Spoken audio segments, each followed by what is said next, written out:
connection issue, so I had to reboot, but No problem. we're all okay over here. How y'all doing? I'm good. I'm good. Yeah, we up today. I'm feeling Oh, smooth so like much. wine, Lisa. Good. Yeah. Yeah, hey, LVZ, I see they're trying to pull that statehood for DC again. Yeah. Oh, they gonna get it this time because DC is predominantly white. Yeah, right? Ain't that the truth? Yeah, they gonna get it this time. Look, that shit. I ride through the city, right? What's so sad is when I go through the city, you see these new implant white people with Yeah. shirts on with the DC outline map on it that says 51. I said, you motherfuckers, when we was 90% black, y'all motherfuckers, not only did y'all not live here, y'all talked about how dangerous it was here. Now that y'all have gentrified us out of our neighborhood, DC should be a state. Yeah. Yeah, ain't that something? That's white folk. It's about white. Mm-hmm. Ain't that something? But, you know, one thing I can honestly say is their kingdom is fallen. They want to get this place back and reopen so bad.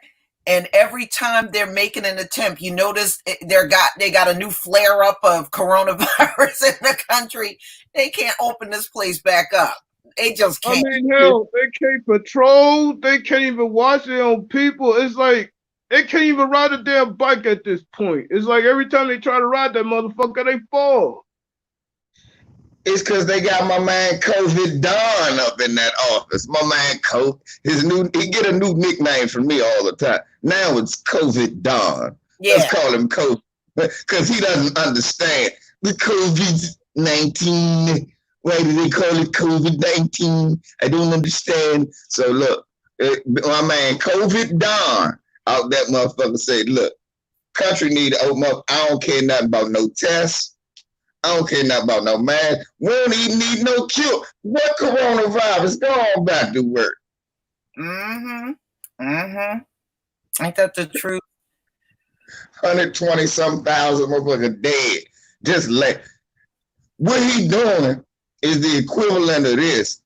You go into a house and you see 120,000 roach carcasses on the ground. And he going, what roach infestation? Mm-hmm. Yeah. That's basically what he doing. Like his son-in-law, a slumlord. Right, yeah, slumlord Jerry. Yeah, and they think they can pull that shit over the whole country. This whole country gonna look like a damn third world. It's already third world already. Just look at his attitude. It's like he want to sit up there and tell everybody to go back to work because you're losing money, Lisa. He's still losing money. Yeah, but he can't get you. See, his logic is real off, y'all. Now, this is Trump's thinking because I heard this from him. He said, well, people are going to get sick. People are going to die. Well, you just replace them. Well, the replacements are human too. They can get sick too. So what do you do when the replacements get sick and die? This man don't think. He don't think. Who's going to create a replacement if everybody is sick? This man don't think. Did that motherfucker say we gonna just replace him? Yeah, that's what he said. We go back to work. If people get sick, you replace those people. They die, you replace them. Okay, well, who's going to train these people if everybody's sick? And those people coming in the door new ain't made of iron. They going to get sick too. So what do you do about that? It seemed to me like a backdoor endorsement to immigration, something he was vehemently against. So it's like that's not work. KD, that ain't gonna work. That ain't gonna work, KD. Go up the farming. That's not what he tried anyway. Dropping like flies out on them farms right now.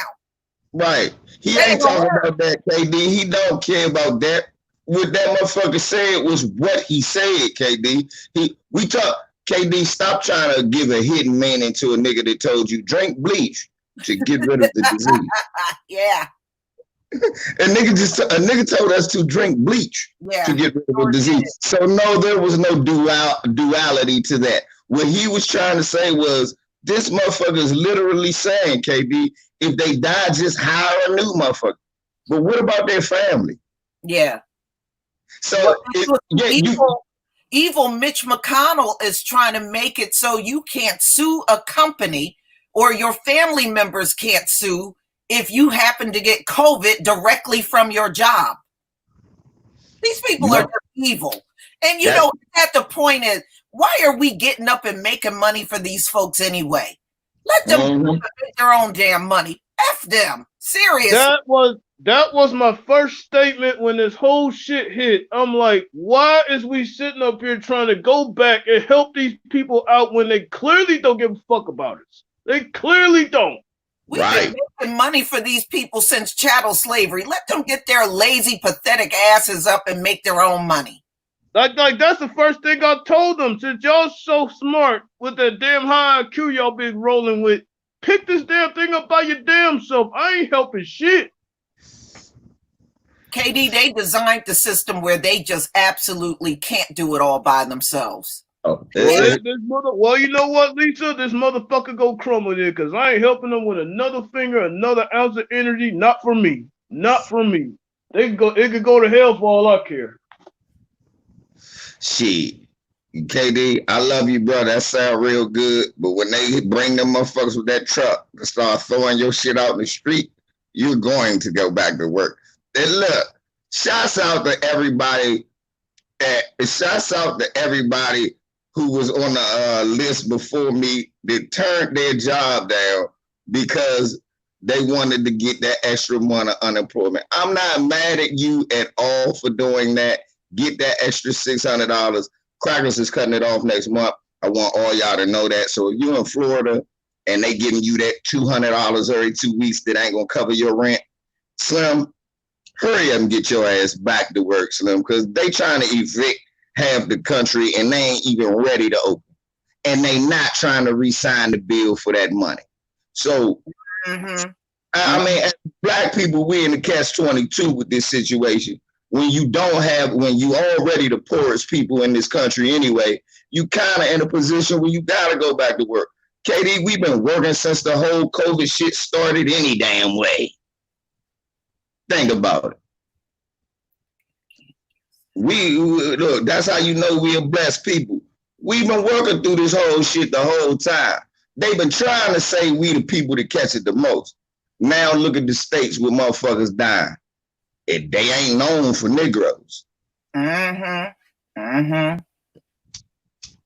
So all I want you to know, now in Mississippi, they killing our black ass. Mississippi is an example of the medical malpractice that I was talking about earlier. You ain't got to worry about none of this old bullshit. They're going to say you got COVID when you don't. No, they don't have to do that dumb shit. What they're doing is just not treating you and letting you die in Mississippi. I seen a black man say he lost 6 family members and he had 2 brothers still in there on ventilator. I was like, God damn. Yeah.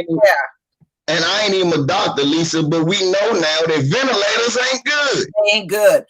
Hebrew Lion, thank you so much for the super sticker. No, they're not good. In fact, they said if they got to put you on one, you as good as gone. Right. Okay, you're as good as gone. And they said down Mississippi, Lisa, when they was arguing about the mask mandate, they said that motherfuckers dead.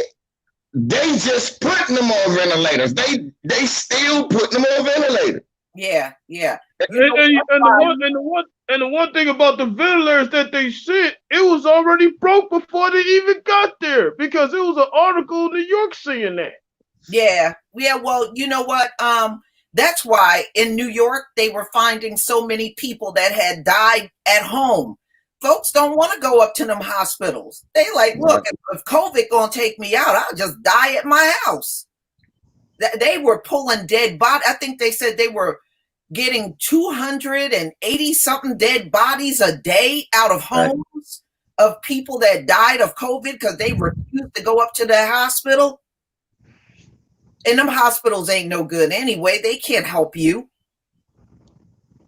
They seriously, you probably can save yourself better than them hospitals can at this point. No And bullshit. looking at them hospitals. I mean, when you go up in there, your chances of being poisoned is already high once you step up in there. KD, around me, one of the nurses at a local hospital said if you come up here and let's say you think you got COVID and you don't have it, you probably will walk away with COVID. I saw the nurse say the same shit. If you don't have it and you come up here, you will have it by the time you leave. Mm-hmm. Yeah. Wow, somebody got some damn good speakers on their vehicle. Oh, bro, I hear them Jones sound crisp. Uh-huh. Yeah, well, they had a graduation around here last week, and then them car horns were popping for probably a good 2 hours. I say,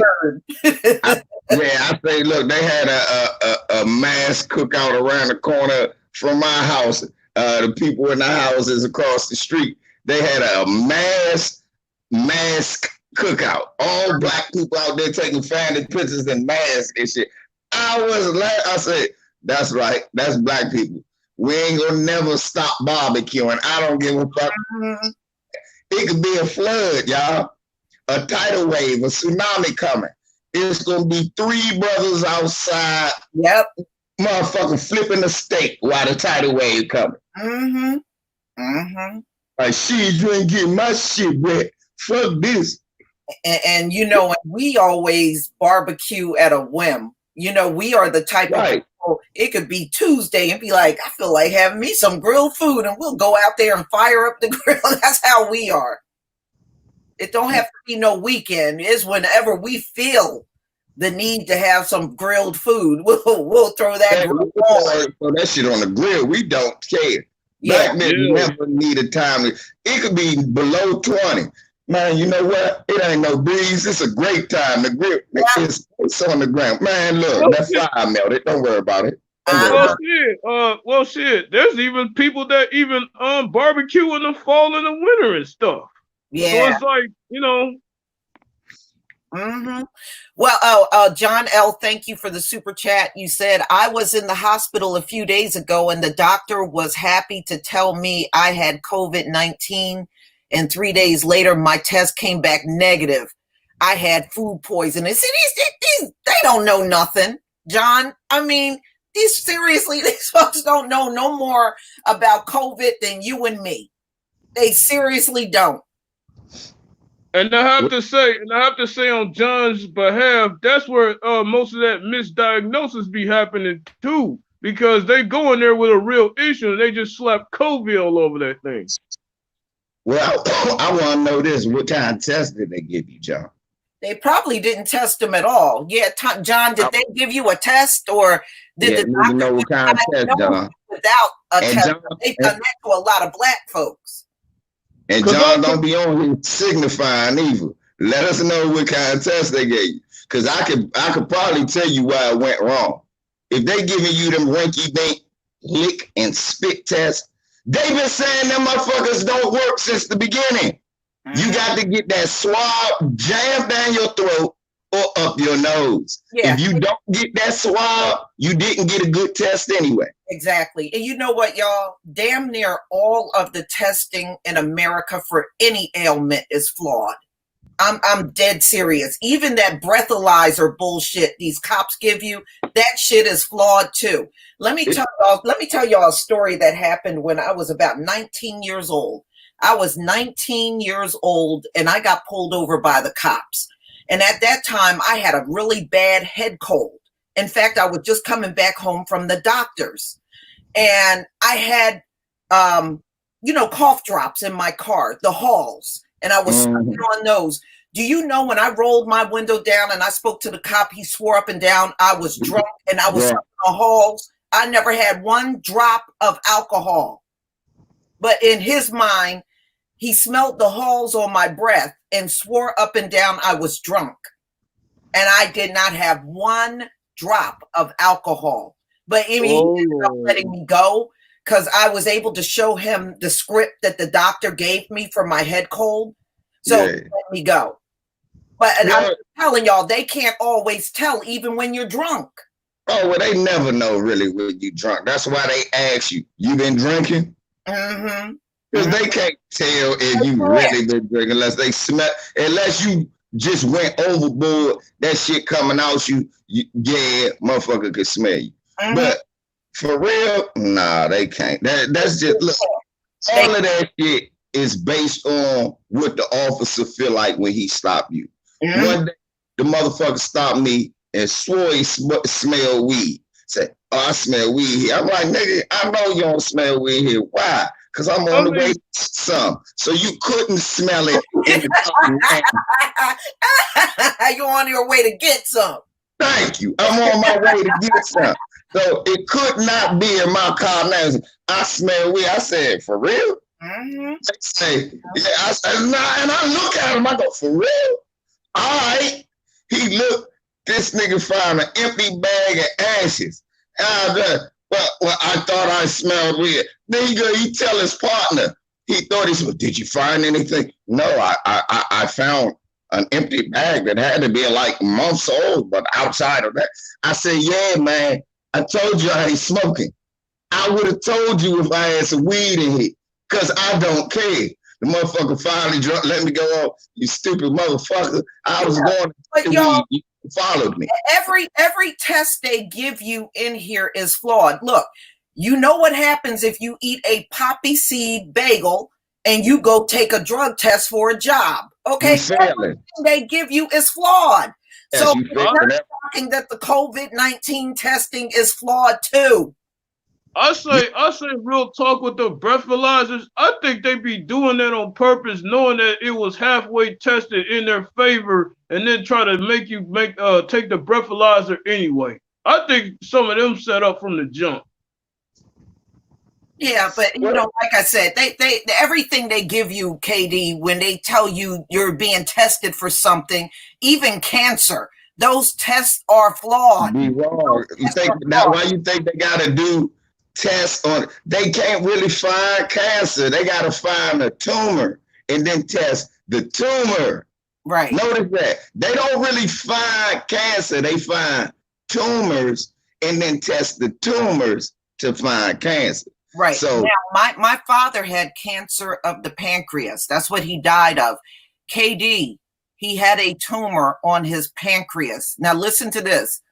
The first time he was tested for cancer, the shit came back negative.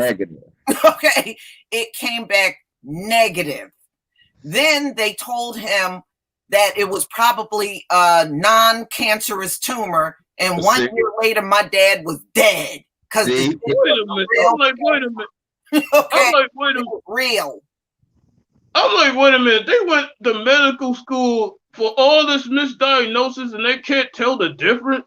No. I mean, is that what they racked up all that debt for? KD, they can't tell the difference with many things. You be astonished. That's why I don't be going all crazy about, y'all need to go get tested for COVID, because I know from just experiencing my own family and my own experience that this testing they give you out here for nearly everything ain't shit. Yeah, and I'm gonna have to say that about the whole medical school industry, because for them to come back with these many diagnoses, I mean, what does that say about the schooling? The schooling ain't shit either. Yes, it is. KD, it says the school is doing exactly what the fuck they were taught to do. That's what it said. Yeah, and also, I'm glad you said that, LVZ. You are absolutely right. See, you know why they're fumbling around with this COVID? None of these doctors and nurses went through any pandemic training. They don't know what the hell to do. That's why I laugh when they say, oh, we'll do better the second wave. How can you do better the second wave when nobody was trained in pandemics? You gonna do bad the first wave, you gonna do bad the second wave, you gonna do bad the third wave. It don't matter. Because when they was doing all this fumbling on the first wave, ain't no way you gonna figure out the second one. You gotta get to the first one first. Well, we ain't even past the first one. and look at what's happening after they have reopened. The shit is exploding. 9,000 new cases overnight in Florida. Come on, you know, they're not going to just reopen it. Well, of course, BZ, they are doing what they want to do, but one of them saying is none of the shit that they trying is working. That's all I'm saying. LVZ, you're muted. Take yourself off of mute. For some reason, it's showing you're muted. Okay. Yeah, they just muted me. Are y'all saying that our president lied? Didn't he say that the coronavirus is gone? So I don't want to hear this foolishness about that president's an idiot. About a first wave. Mike Pence said that Jesus took the coronavirus with the white man. He blew it away. Didn't the white man? COVID is on. Now, John L. responded. Okay, John L., thank you for the super chat. You said that doctor had a smile ear to ear. Just to be wrong, I guess he could smell that 13,000. Well, you know what? You know, that's the problem. When I heard from the few black people I know got tested, they said the doctor didn't even give them a test. They just told them they had COVID-19. I know people that got the shit, that got tested, and the way they got it was cold as shit. So our cousin T got it. My brother called me like 2 weeks ago. Like, bruh, if you see T, don't go near her. She got COVID. I said, huh? I said, what? How the fuck she all right? He was like, she mad as shit, bruh. I said, why is she mad? He said, well, her girlfriend who worked, because our cousin is gay. Her girlfriend works at the fucking hospital. And she's a nurse. She booked the shit home to her and didn't say nothing. Wow. That's somebody you supposedly care about, huh? Exactly. After she catches the shit and knows she brought it home, tells her 3 days later, oh, you might want to go get tested. She was like, huh? What you mean I might? You need to throw that heifer out. Right. She said, what you mean I might? I might. No, either I do or I don't. Then she said, she broke her down. She finally said, I got the COVID. Wow. So she called my brother in California, bruh, should I beat this bitch? Yeah, you should have stomped her ass out. That's she said, I don't want to talk to VAR. VAR gonna say I should do it. Yeah. Cause nah, that's not cool at all. No. Rashonda, thank you for the super sticker. Listen to this, LVZ. I got somebody in my family with it, right? Mm-hmm. Swirler. The swirler in the family got it. See? Okay. The swirler got it. See, wanting to be, hey, I got to be around Zaddy. Yep. Mm-hmm. Zaddy left you a gift.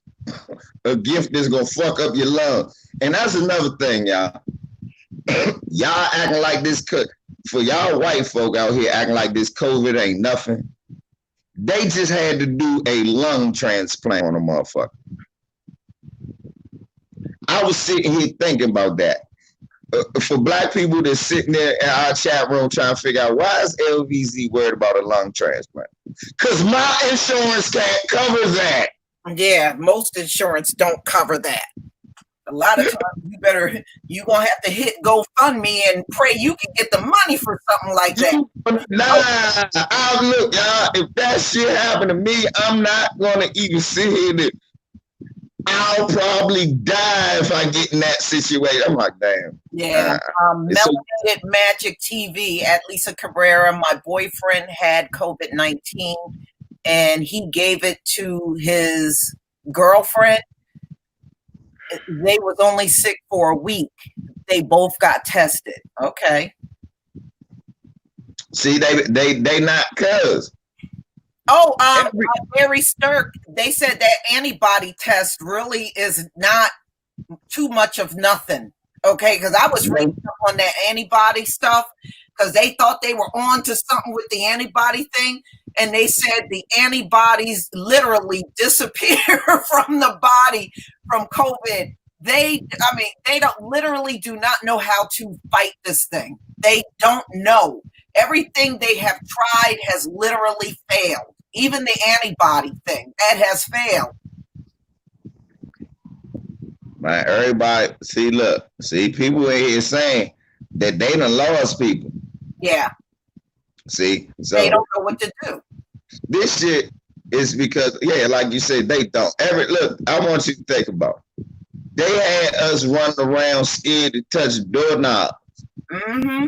They had us around this motherfucker scared that we opening up shit. Remember they talk. Then we come to find out it really ain't getting spreaded like that. Right.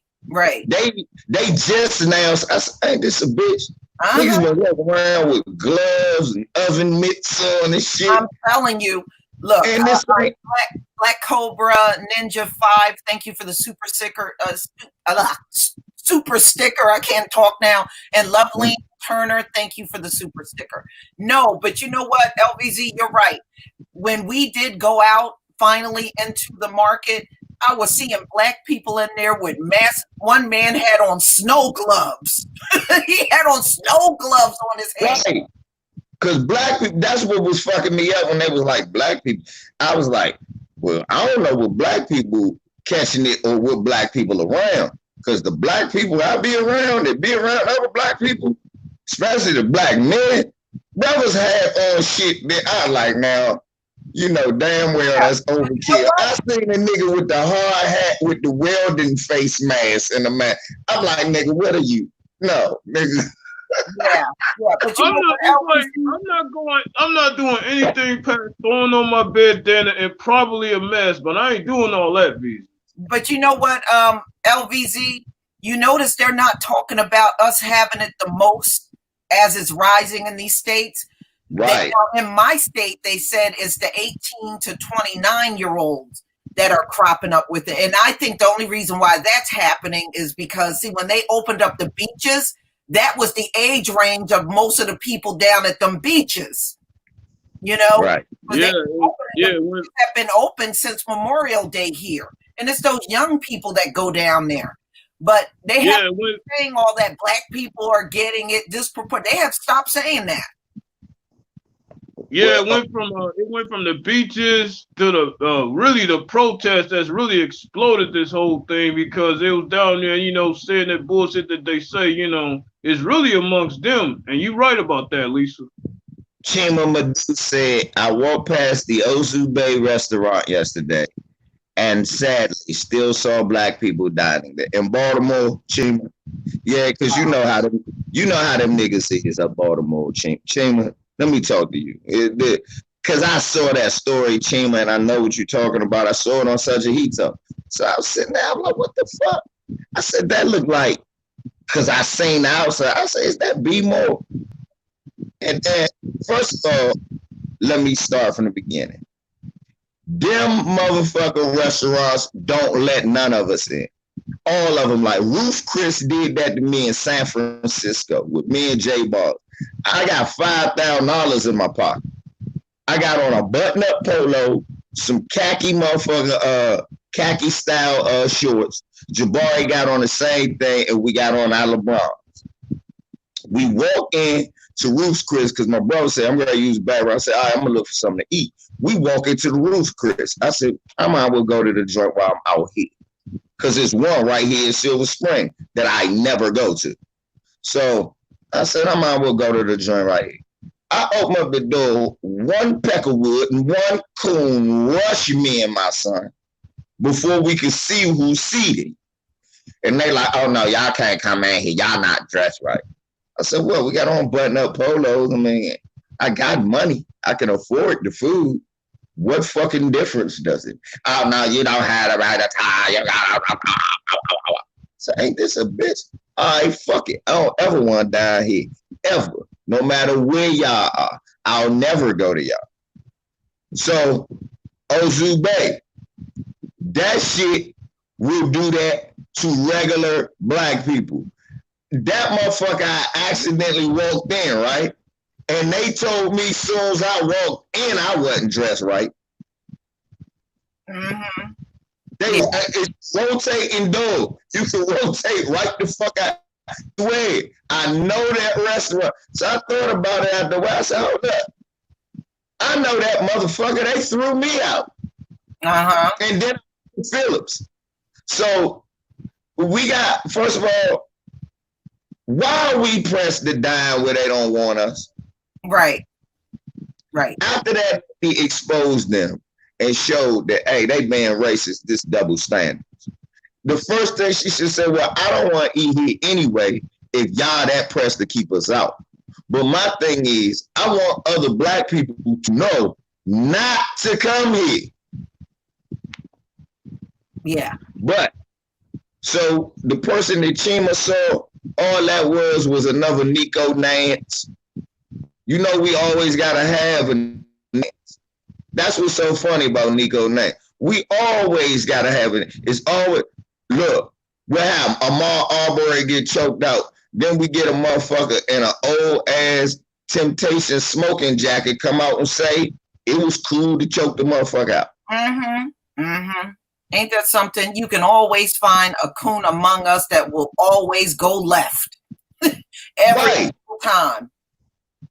Right. Don't pay no attention to that coon. When you walk by, you say, enjoy your coon, you coon motherfucker. I hope you getting barbecue coon for a coon. Well, I think Nico Nance has a biracial daughter, you know, because in the clipping that, especially in the video that's coming up, it shows that, you know, he's holding a little girl and they said, you know, he's a father of one, and you see his face is all black, you know, the child's face is blocked out, but you can still see the hair texture on the child. I think that child is hey, look, Lisa, I figured it out last night too, because I was waiting for your video. When I saw you posted it up, I said, who the fuck? What the fuck? So, of course, I went on the internet trying to find out about this coon. Now, we got to get Lisa some kind of GoFundMe to the brothers that put the fist of justice onto him. Yeah, right. Yeah. That's the truth. Yeah. We got to find, if you listen out in the world, if y'all know the brothers that put the fist of justice and the foot of Ogun up that coon's ass, anonymously get in touch with Miss Lisa. We gonna send a little something for you. I mean, just for him to put that fucking. Just to let y'all know, YouTube demonetized my premiere, so they know who Nico Nash is. Yeah, they know. They don't want us talking about him. They don't want to talk about him getting his ass whooped and how he deserved that. Anyway, I mean, for him to put that fucking shirt on, I mean, to have the audacity of even putting that shirt on, I mean, what the fuck is going through his head? Coming around his peeps with that shit on. And then he parlaying with the joke. He's sipping a cocktail, looking moist as shit. I said, "Look at this motherfucker sipping, trying to show off." Yeah. Then next thing you know, niggas saw him and was like, "See what I mean about we got to understand when the time to use the camera is." They didn't use it that time. No, they Shady Tonight, thank you for the super sticker. They sure didn't. And see, that's the thing, y'all. If you get stepped up by a Karen and Karen it was okay that you exchange words with Karen, but when you go for that beat down, turn that shit off. Right. Turn that shit off before you knock her upside the head. Like that sister that was hitting that Karen. Did True Roy send you the video? Yeah. Oh man, she fucked so good. It's like she two-pieced that shit. Yeah, I think that happened out in California. I said about time. Oh, that was so good to look at. That was good to look at. Hey. Yeah, and she stood over. Call me the N-word again. Call me the N-word again. She was throwing them Jones. Was she? Oh my gosh! It was like she was like the Vanguard. How you doing, brother? Peace. What's going on, chat? What's going on, LBZKD? Hey, what's up, man, dog? What's up with your homie? Can't complain, man. Can't complain.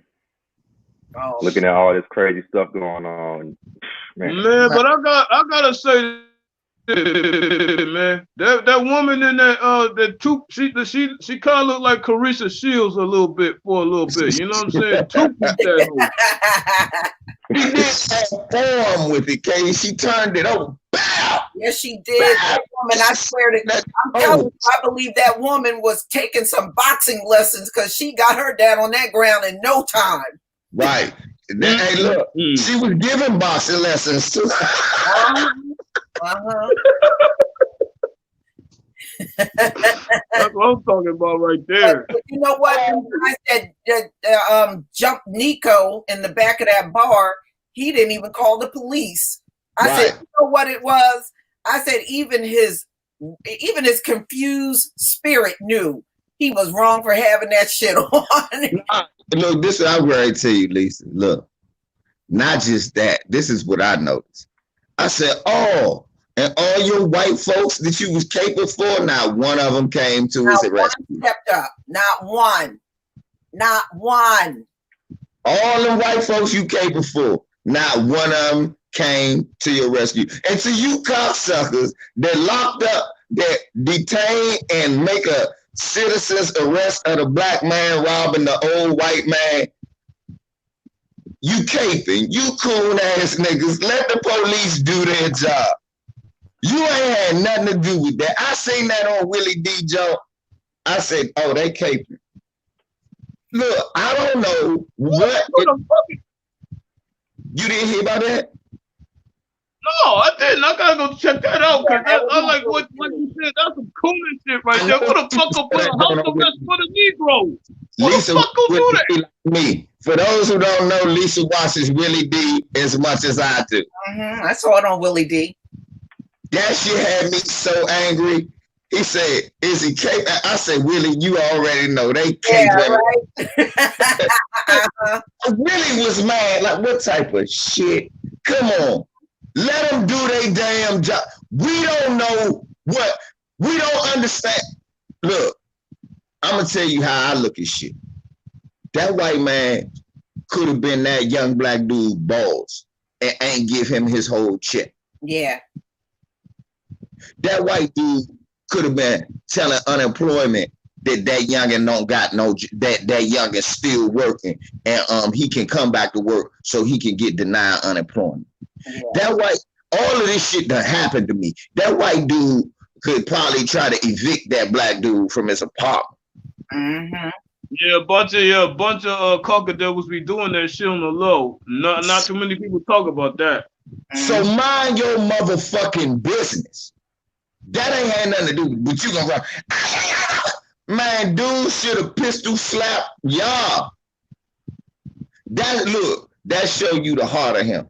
He saw two black coons and he still ain't want to ride on them. See, that should let you know that ain't had nothing to do with you.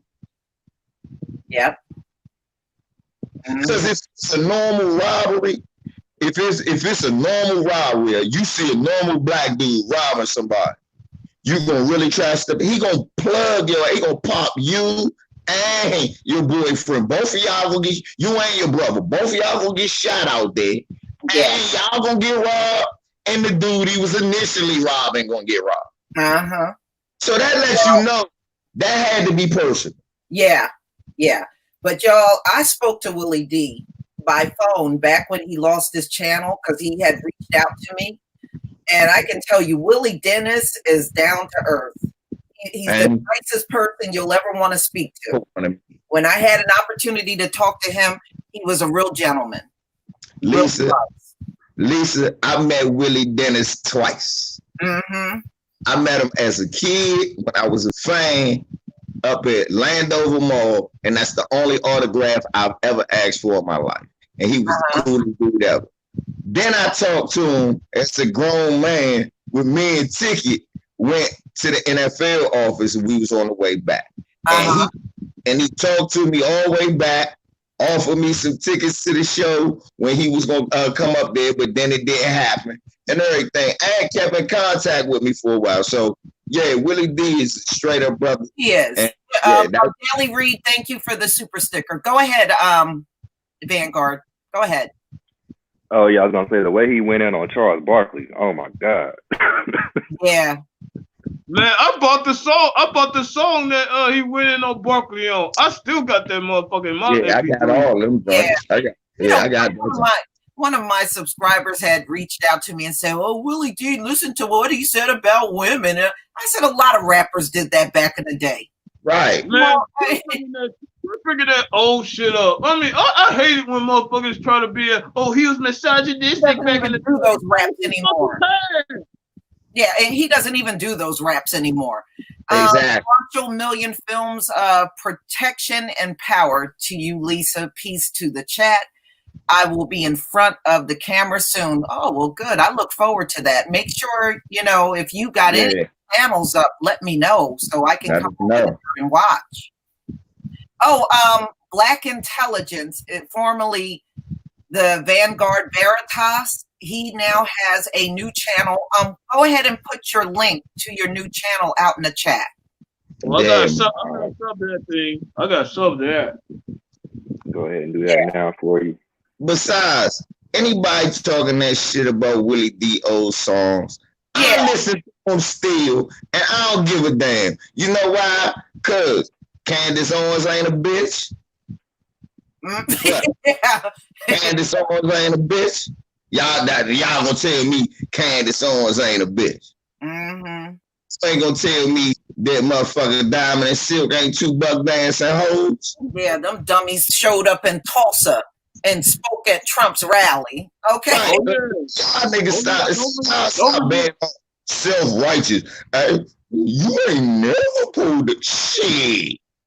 Oh yeah, don't forget that bitch Lonnie Love too. She ain't a bitch either. Right, Lonnie Love ain't a bitch. Yeah. She ain't a somebody has to be paying Candace Owens to be doing this. Oh, I think there's no way. Definitely. Candace is nothing but a paid troll. That's all. Right. When she comes out against the Black community and side with cops, that's all she's trolling. That's what she's doing. She's trolling us. That's why I tell people stop giving her air. That's why I was so happy Nicole's View did one long scathing ass video and said I'd never talk about this bitch again. I'm like, look, y'all gotta realize what Candace Owens was. Candace Owens was a regular old bleeding heart liberal that white folk wouldn't pay attention to. So and then before that, she put up a mask adoption company way before she even flipped over. Yeah, but like I was saying, she was a liberal before, and it just didn't make her money. Mm-hmm. White folk was passing her up. They wasn't looking at her, and she didn't feel special. What she realized was that's why a lot of these Negroes talk about blacks in the Democratic. That's why a lot of these Negroes talk about blacks in the Democratic Party, because what happens is you ain't special. Right. Well, then when you go over to the Republican Party, you special. When it's only 6 niggas here, you special to them. And they never call you nigga while you around. So she switched over and got that money. But all she was another pole mouth, hole in the bottom of her shoe, eating out her pocket, sucking motherfucker, cutting open toothpaste tubes, broke ass bitch. That's why she sued to get some money. That's all the fuck she was. We give her air. Why you think she can't get a proper hairdresser? She ain't making no bread. I know. Everybody done went after her over her hair. Come on, man. Look, you don't never see her with the Lisa Jones, the nice curls. So come on, Candace, get some motherfucking weeds, extension, get the braids or something. Look at that hair game. You know she can't afford no motherfucking good weed. No, she really can't. She run around with that motherfucking ladies. Y'all know she got that cheap weed, that $1 a pack weed. All right. Black Intelligence, can you just type something else in the chat? Because I'm trying to mod you. Yeah. Gotta find you. Got you. Gotta find you, brother. I mean, but even with the shit straight, the bitch hair still look nappy though. Well, you know, I noticed that about the Thrillers, that when they start getting up under Brad and Karen, they forget how to use lotion and Vaseline. It's weird. It's weird to me. Yeah, Oh she my be God. she is too. Vanguard. I did. That's the truth. She be hey, look, I was looking at old I was looking at dude's legs. Tariq. Fuck. I was looking at old Tariq Nasheed videos, right? And I looked at an old joke where he was clowning a blast from the past. Yeah, I forgot all about this swirler, Crystalline Curse.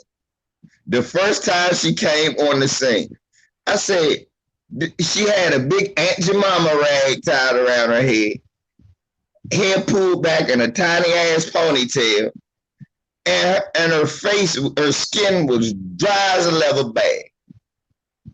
Yeah. Yeah. All right, Black Intelligence, you are now a mod. Gotcha. Oh my gosh, I got to. Yeah, but you know what? That's the truth. Her hair has not looked good since she got married. It's just like, it's almost like she crawls out the bed and just turns the camera on and starts talking. She just looks so bad. Lisa, damn, that video. KD, you may have to fix your mic. You're breaking up a lot. Yeah, man, look. Can you hear me now? Yeah, there you go. No, what I was saying was, didn't she go over there to be dolled up? But the fact that she ain't dolled up, I mean, just kind of kills her point of going over there in the first fucking place. I thought they were supposed to be dolled up, easy. Shit, I know this. That bitch, that last video she did about George Floyd, that's what Lisa talking about. That bitch looked like she just finished motherfucking waking up and going making pancake batter. Bitch had stains on her shirt, white shit all on her outfit. I like, bitch, wipe the slob off your face. Yeah, right. If you gonna go down on your man, don't go on camera first. Right, camera off. Right, camera off only because the morning breath was bad and shit. The camera, bitch, go gargle. Don't just come do a live stream in the morning. Mm-hmm. Hey guys, I'm just gonna come here and talk bad about. Don't pay no attention to this. Yeah. LBZ, did you see that recent picture she took with a group of cops? Wow. What? Yeah, Candace Owens took a picture with a group of cops, and you know the cop that shot Rashard Brooks. She went out to try to do a fundraiser for him. Are you? Oh, yeah. She. Because I heard about her raising funds for that racist fucking restaurant. Yeah, that's typical of her. Yeah, That's typical. That's what she does. She raised funds for racists. I'm about to say. That's probably who she saw at the Ozu. That was probably Candace Owens. You should have threw some beaver piss on that bitch.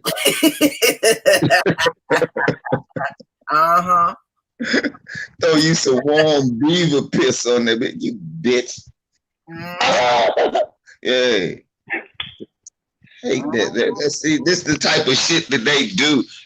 But see, that's a troll move, like Lisa said. Come on, why would you do that? Just antagonize us. It was no other reason to do it.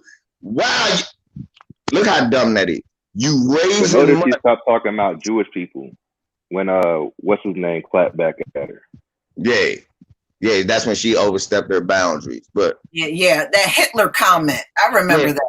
Up her boundaries on there. They were like, hold up, bitch. You just a paid coon. You ain't supposed to be talking. That's our job. Yeah, we didn't let your ass in all the way yet, so slow your fucking roll, bitch. We talk about the Jews. You not allowed to talk about the Jews. That's what we do. You think about white folks talk about Jews all the time. What do you think they talk about George Soros for? Yeah.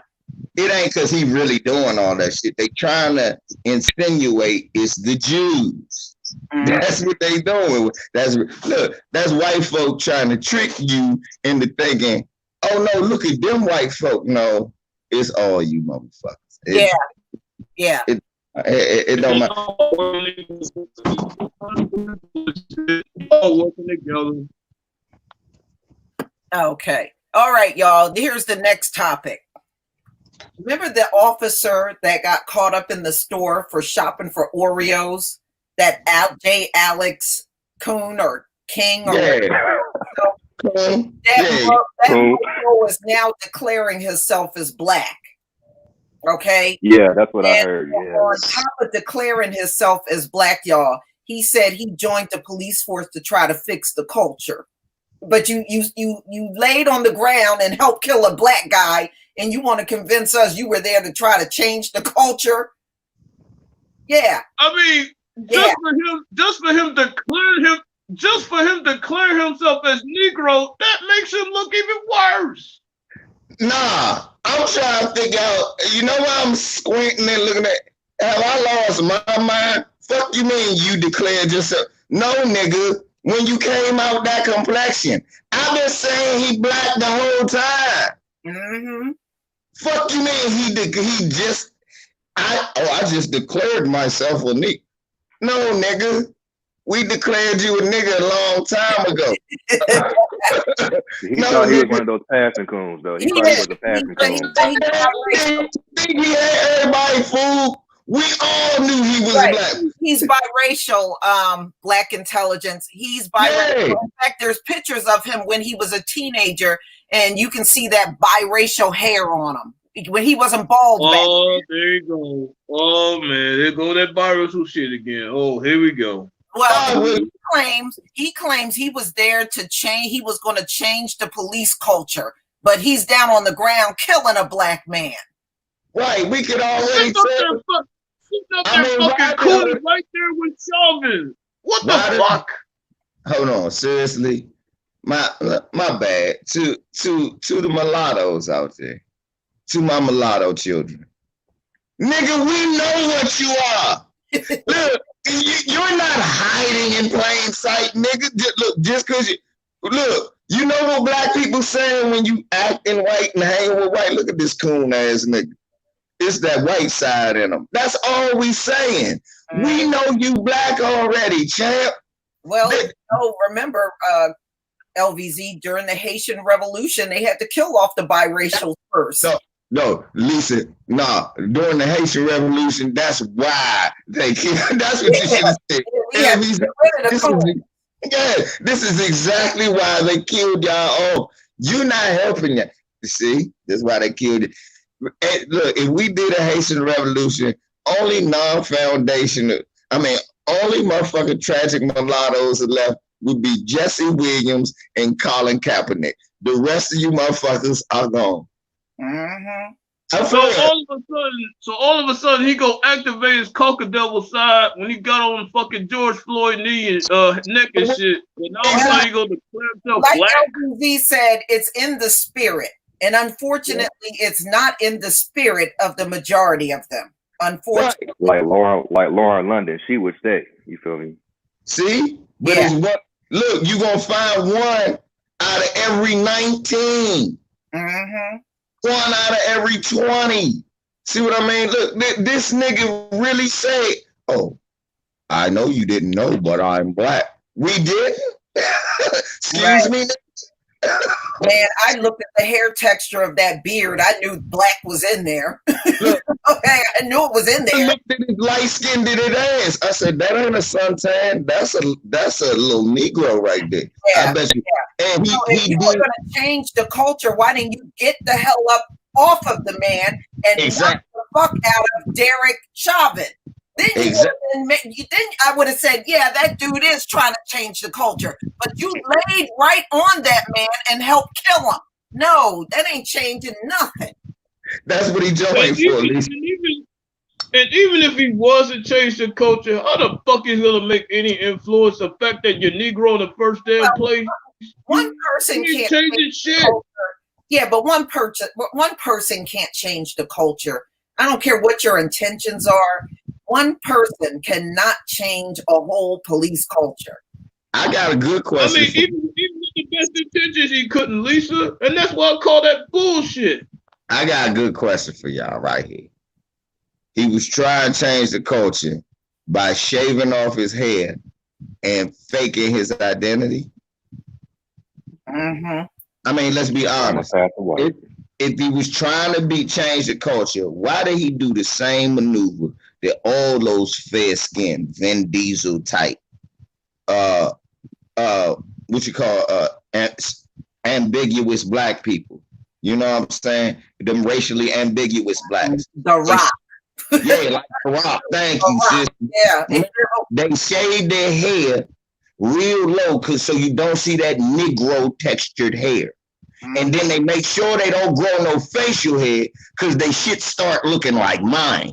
So what do? If they don't got a red beard like King Coon do, if they don't got a red beard, they'll shave it all off.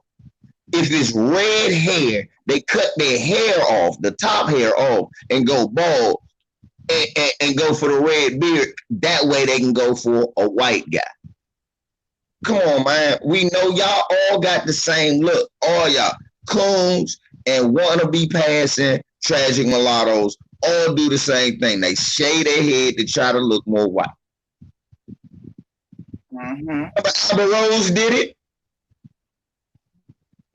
Amber Rose did it when she first came out. That's why she was bald-headed and blonde. Niggas used to tell me, Amber Rose ain't black. I said, nigga, why not? Yeah. I said, nigga, I'm out of Philly. Okay, she's out of Philly. She comes out of Philly. Believe it or not, there are many in the city of Philadelphia that look like her. I've seen many like that. I know. Yeah, because she's from the Cape Verde in Africa, right? West Africa, right? Wherever Cape Verde at. I thought that was a Caribbean island. Oh, maybe it's in the Caribbean, my bad. Yeah, I'm just saying there are many in the city that look like her. Or she's St. Lucian or some shit like that. That's what I thought she was. St. Lucian. Well, see, I remember Eve, rapping like that with that kind of look. You know what I'm saying? When she was with the Rough Riders. Oh, Eve is such a coon now. It ain't even funny. Ain't even the same person. I was about to say, what did Eve marry? No, I know she a coon, but I was talking about when she was in the Rough Rider days. I know she a coon, but I was talking about when she first came out. I'm talking about exactly what you talking about, KD. Remember that look she came out with? Yeah, I saw it. Yeah, she had the fucking blonde hair and all that type of shit. And look at her now. Yeah. She was talking about white privilege, but she's married to a white billionaire who's doing nothing for the black community. Right. And that's why I can't take these fucking swerve. You gotta also factor in that she's raising his white children too. She is literally raising his white children too. So girl, every day.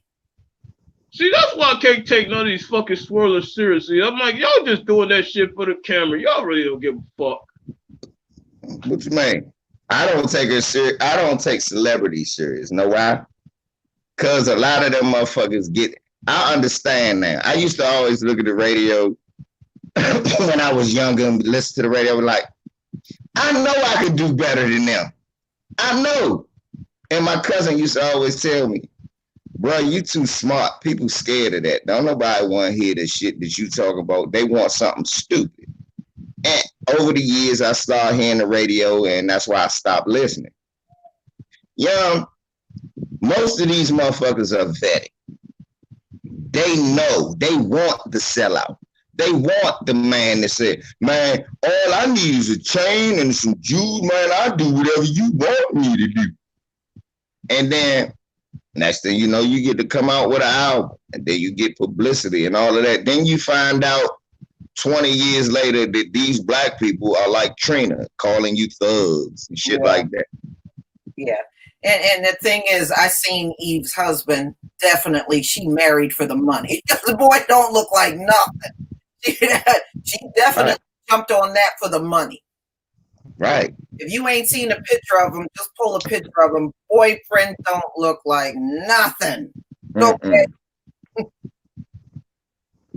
That's well, she better hope that because she ain't gonna have no fucking pennies once that go down. I'm like, she better keep that appearance up. That dude probably 50, and he's probably 50, but look 70. you know how they age. Man, don't they? Motherfuckers age like peaches in the summertime. Now, what do you think about several teams are now interested in Colin Kaepernick after Robert Goodell's laughable statement came out? I mean, PR. That's all it is. Fucking PR. I don't buy that. PR all day. I would KD. The teams are doing PR and helping Roger Goodell assist. Because look, all these motherfuckers talking, none of them actually moving. Right. Yeah, and they're talking about the season. Not even like some teams are not even wanting to play because of the Kung Flu. So it's all talk. It's all talk. Yeah, they're not going to be, even if they attempted to play, it's going to be such a shortened season because many of those guys are going to come in there with COVID and not even know it. Yeah. And then on top of that, Lisa, they're going to have some business when they practice. How they do that? KD, breaking up again. KD, I can't understand nothing you're saying. You're breaking up again. You sound like Roger Trump. Oh, yeah. Can you hear me now? Yeah.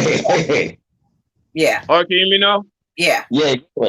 No, what I was saying was it's going to be impossible for them to even practice because you're going to have the offensive line that's usually together. Now they're going to be split apart. That ain't going to work. I mean. Well, first of all, the whole thing ain't going to be right without fans anyway. You're going to see these guys playing and there's no fans. You don't have the people. You don't have the concession stands. They can't even have them tailgate parties anymore. The whole mood of the entire thing is going to be just totally different. They said they're going to try to have fans every day. They said they're going to try to have fans, Lisa. Really? They're going to social distance, all them seats crowded up together the way they built it? NFL said they're going to go the Trump way. They see Trump having rallies, they're going to try it. That's what NFL said. Wow.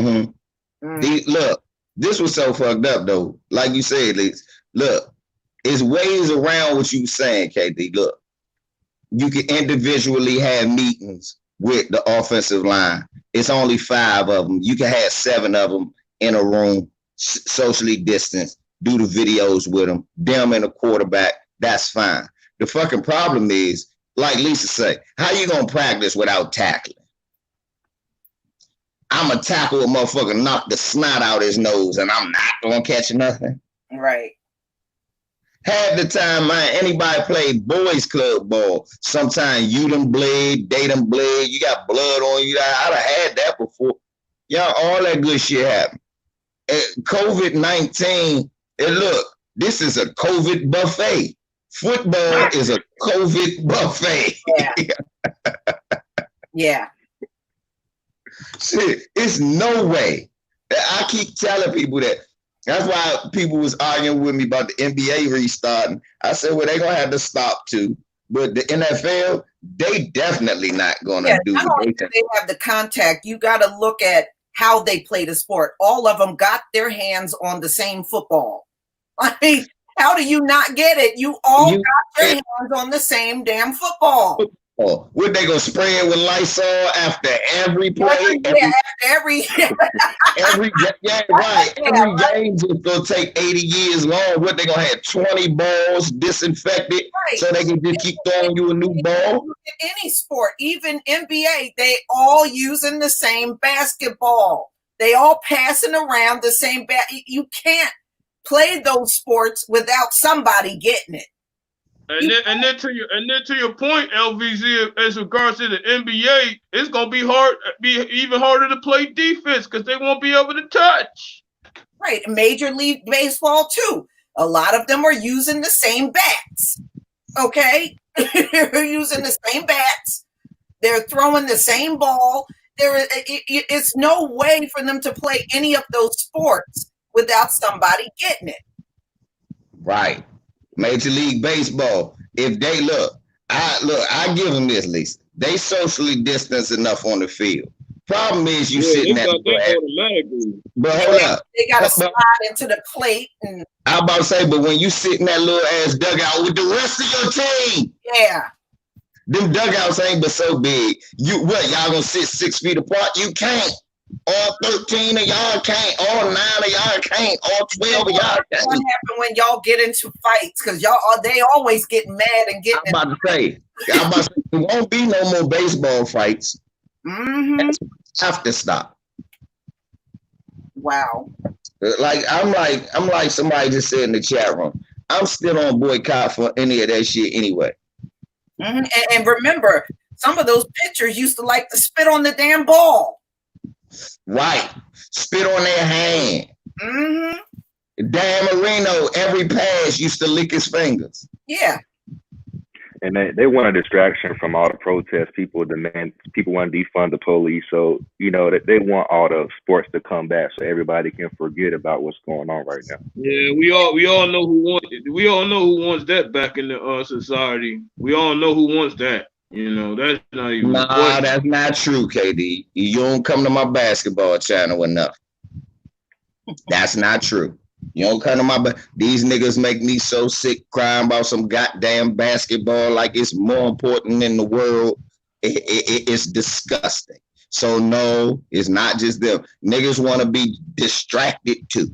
It's these niggas who don't want to do nothing. These scared niggas want to be distracted. They want to make excuses for the cops. Man, you shouldn't have ran. You shouldn't have resisted. Every day they showing us a different motherfucking kid. Right. They show us the little boy in Denver yesterday. Obviously, all right, forgive me, y'all. It's obvious that boy was a little mentally off. Mm-hmm. It's obvious. Every picture they show, I said, man, I said, rest in peace, young brother. But that was a weird looking young brother. That brother looked like something was off. Then I heard the video or heard him talk. I said, oh, Shorty got the mind of an 11-year-old. Listen what he said. I'm an introvert. I said, oh, this is a little ass kid. Mm. Oh, they gonna kill a fucking kid. Shorty got the mind of an 11 to 12-year-old. Mm-hmm. He just can play the fuck out the violin. Yeah. Yeah. But you know what, y'all? You got to think about the entire industry and how they got it set up. Because I saw with some of the comments you put out there. Number one, they did not build all of those sport facilities for social distancing. And how do these players social distance in a locker room, in the shower? So they really won't be able to use the locker room no more. You can't. And you just got, it's just too much about the sport where you just have to play that sport. There's no way to play it with no contact with people. There's no way to play it. You might as well not start it at all. But these greedy motherfuckers, they want to start anything by anything, and that's what makes me sick. Well, yeah, I mean, nothing is set up for social distancing. The parking lots ain't even set up for I mean, I'm being real. The parking lots ain't even set up for social distancing. Right, it's not. And then how they're gonna see their families, their kids with it doesn't make any sense. They not, bro. They not, because if you're a Vanguard, they say that they might have to do a bubble too. And then on top of what you said, Vanguard, they got 2 new CBAs coming up. The NBA got a new one coming up, and the NFL got a new one coming up. So everything's about to be fucked in a minute. Look, let me tell you something. NBA already signed the CBA. They would avoid the. Got a basketball channel. LVZ put a link in there. Some people are asking about your channel. Let me see. Let me tell y'all. Yeah, I'm telling y'all. Look, they already did the CBA. They saying that they would avoid it. You see it right there, LVZ NBA talk. But they saying that they scared they might void it. And their white daddy won't give you as much. Look, first of all, they get ready to do a bubble in a state that helped record one of the worst COVID days of the country since it started, Florida. Mm-hmm. They want to do a bubble in one of the worst places to do so. Then they telling them, we're going to bring your friend. So what they saying, they going to helicopter LeBron and all them into MGM, because that's what they saying. They talk about, to Disney. Lisa, they talk about flying these motherfuckers into the airport and then private jetting them to Disney. Wow. And that's gonna take a lot, even with the fucking private jets. Even the private jets gonna have to be 6 feet apart. That's what I was saying. I'm like, yeah, this don't make no sense how they gonna do this. Then they finding out, like Lisa said, some of the players got COVID. Yeah. Yeah. I just don't see how. And if they do try to have a season, it's going to be a shortened season, y'all. They are not going to be able to let those multi-million-dollar ball players all fall sick. They can't. It just kind of defeats the purpose. You ain't going to make no money if everybody is falling sick. And what kills me about it is that they're gonna try to push whatever they can through until too many of them got it. I mean, for them to even try to pull this off is even impossible, even by theory. Well, it just proves another thing that I've been trying to make a lot to our people. High IQ people are horrible at making decisions. They have never been good leaders. It's just we have been in such an oppressive state, and many of us felt like, you know, I'm not saying me or anybody on the panel, but for many years and centuries, we felt like we just had to go along with all their fucked up decisions and everything they had to do. And many of us would see some of the things, even on a job. Oh, well, we're going to do it this way. And we would know right off the bat the shit they're suggesting don't work. And still do it the wrong way and not say nothing. Yeah. I remember posting a video on the sports channel that I got speaking of some of the same things, and then you got idiots in my fucking comment section talking about, oh, it's still gonna happen. How the fuck they gonna put it off? With all think about how's it gonna work? They shut up right then. Nah, KD, you know why they shut up? Because you're right. It's not gonna work, but they still, like Lisa said, and like you said, these Edomites, Slim, they gonna do it. They're gonna do it, okay? They're gonna do it. Mm-hmm. I mean, and their decisions have been the most destructive in history. Think about it. You can't expect. Who used the atomic bomb, sis? Yeah.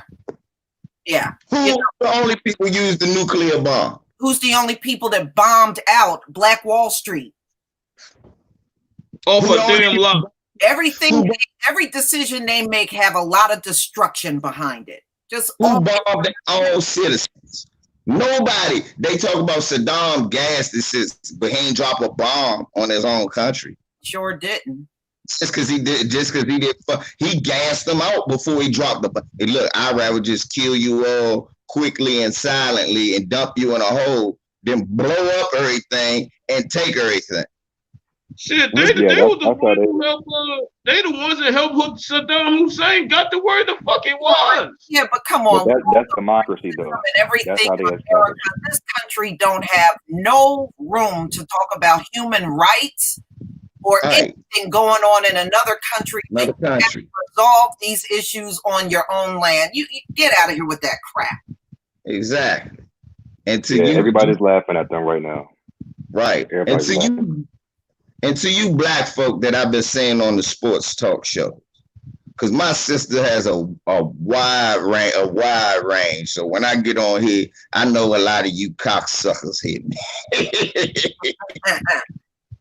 Let me tell y'all something. Y'all that still talking about LeBron James dropped the ball on China. No, he didn't. He ain't supposed to speak out on no injustices in China when China has anti-black racism too. Yeah, China has Tiananmen Square. They still got them wet markets open. China has been racist forever. See, this racism on black people and Chinese people, this stuff didn't start overnight. Chinese people been like that.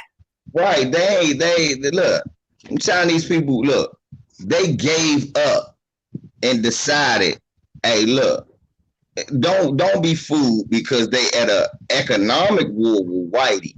Is their economic war with Whitey is only to do what we try to do, be equal with them. Not to beat them, just to be equal with them. They still want to show whitey, hey, we don't like black people either. Yeah. Hey, we don't like they all. I want y'all to understand this about these non-black, non-white people. Mm-hmm. Yeah, they majorly despise black people. I know a friend that actually was with an Asian. That's right. And they were in a restaurant, and they were talking shit in Chinese about them. Yeah, they didn't know that they knew Chinese.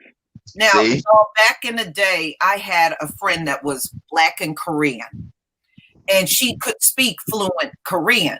And one time we went into one of those Korean hair stores. This was probably back in the 90s. She translated everything they were saying. We had came in the store and they didn't say nothing, right? It was a heavy-set black woman with two small kids. I guess they were her children.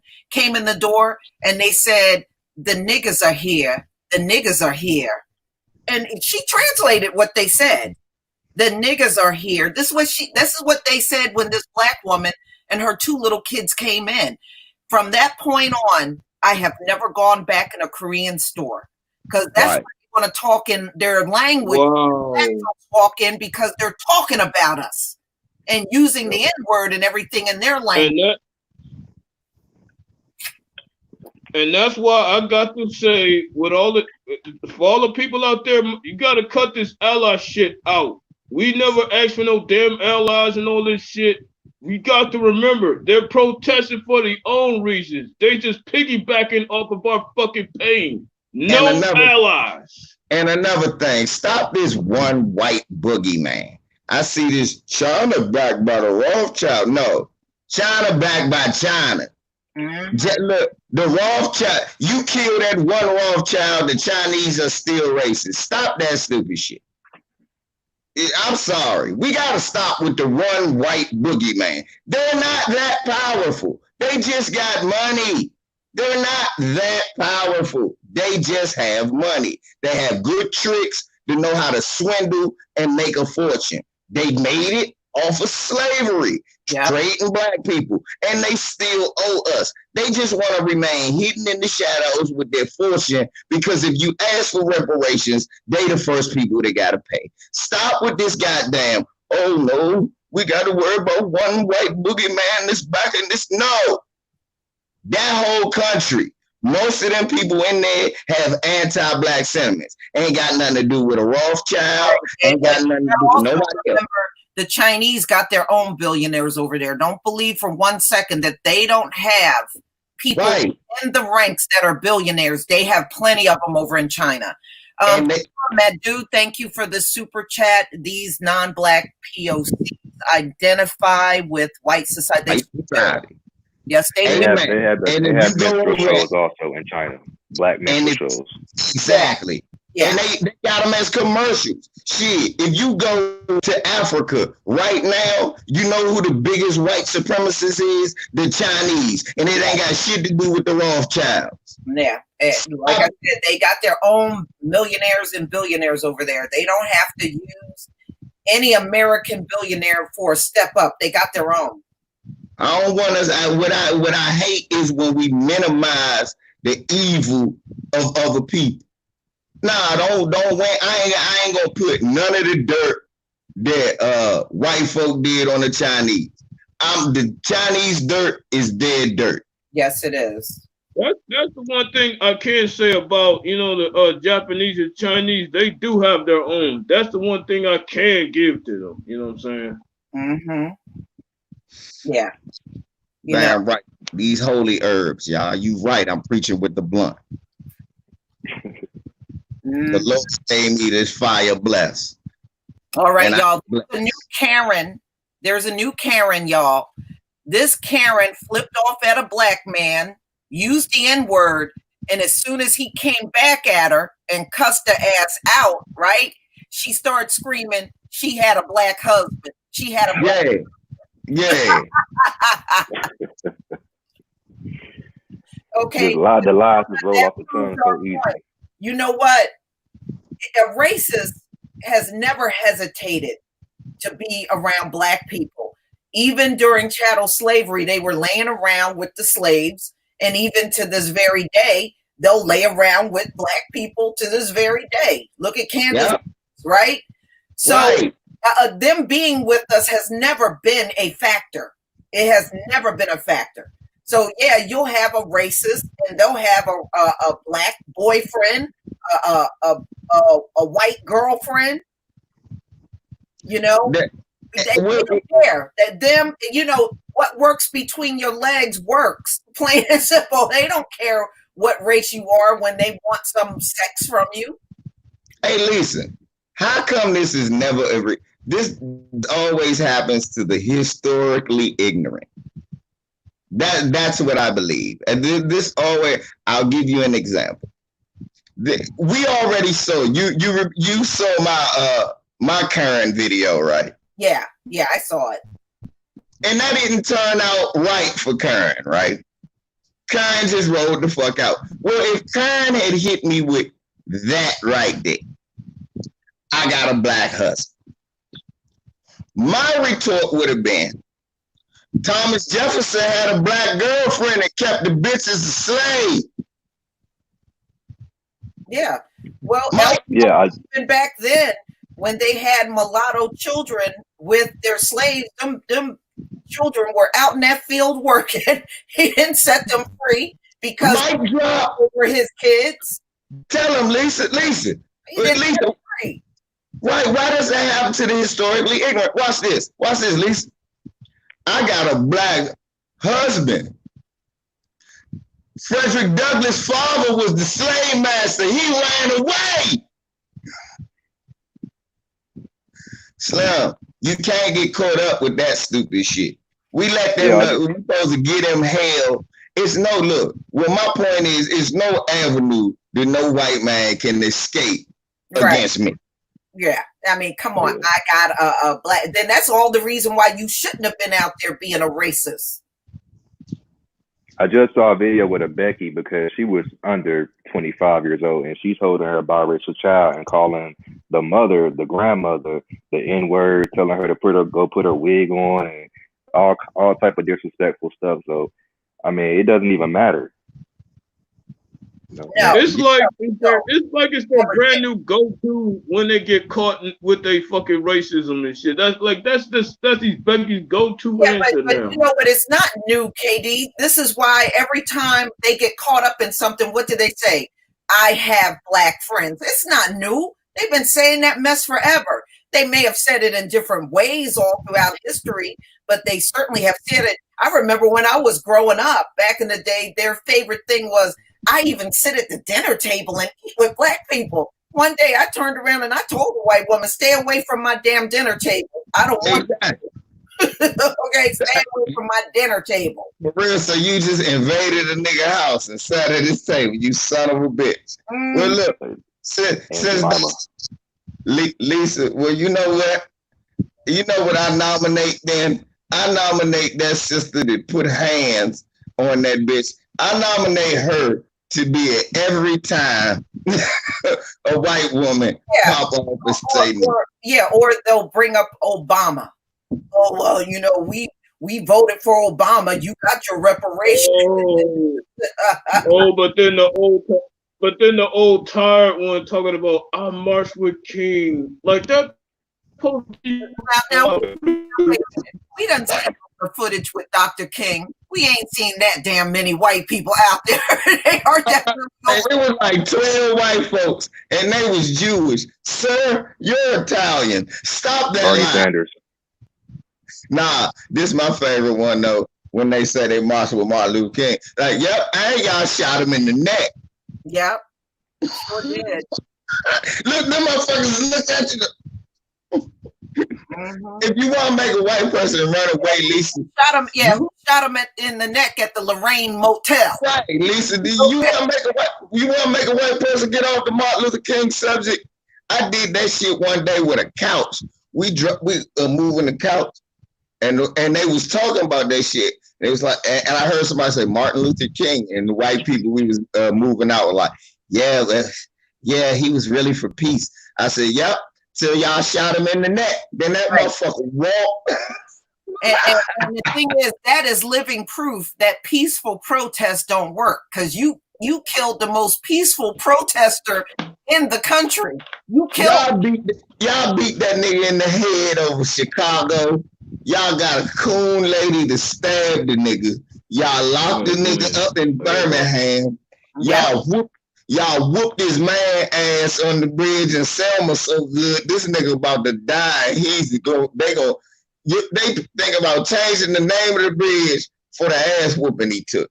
Then y'all wrote fake letters to his wife saying he was cheating. Then the FBI was on him trying to kill him. And then y'all shot him in the neck. And y'all want to talk about how y'all look. Hold up, my bad, Lisa.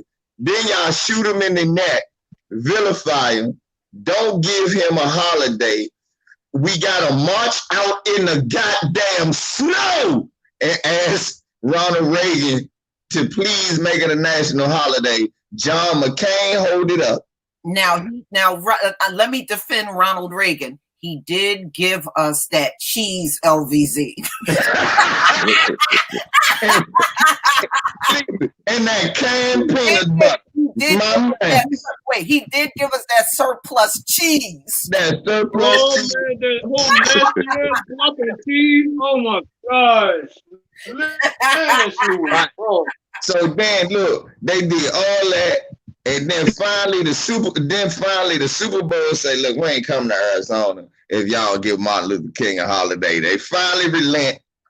And then y'all did all that just to, on his birthday, sell niggas cars with an EPR rate higher than it need to be. Oh man, BG, those fucking Dodge commercials. Man, those Dodge commercials every fucking 30 seconds.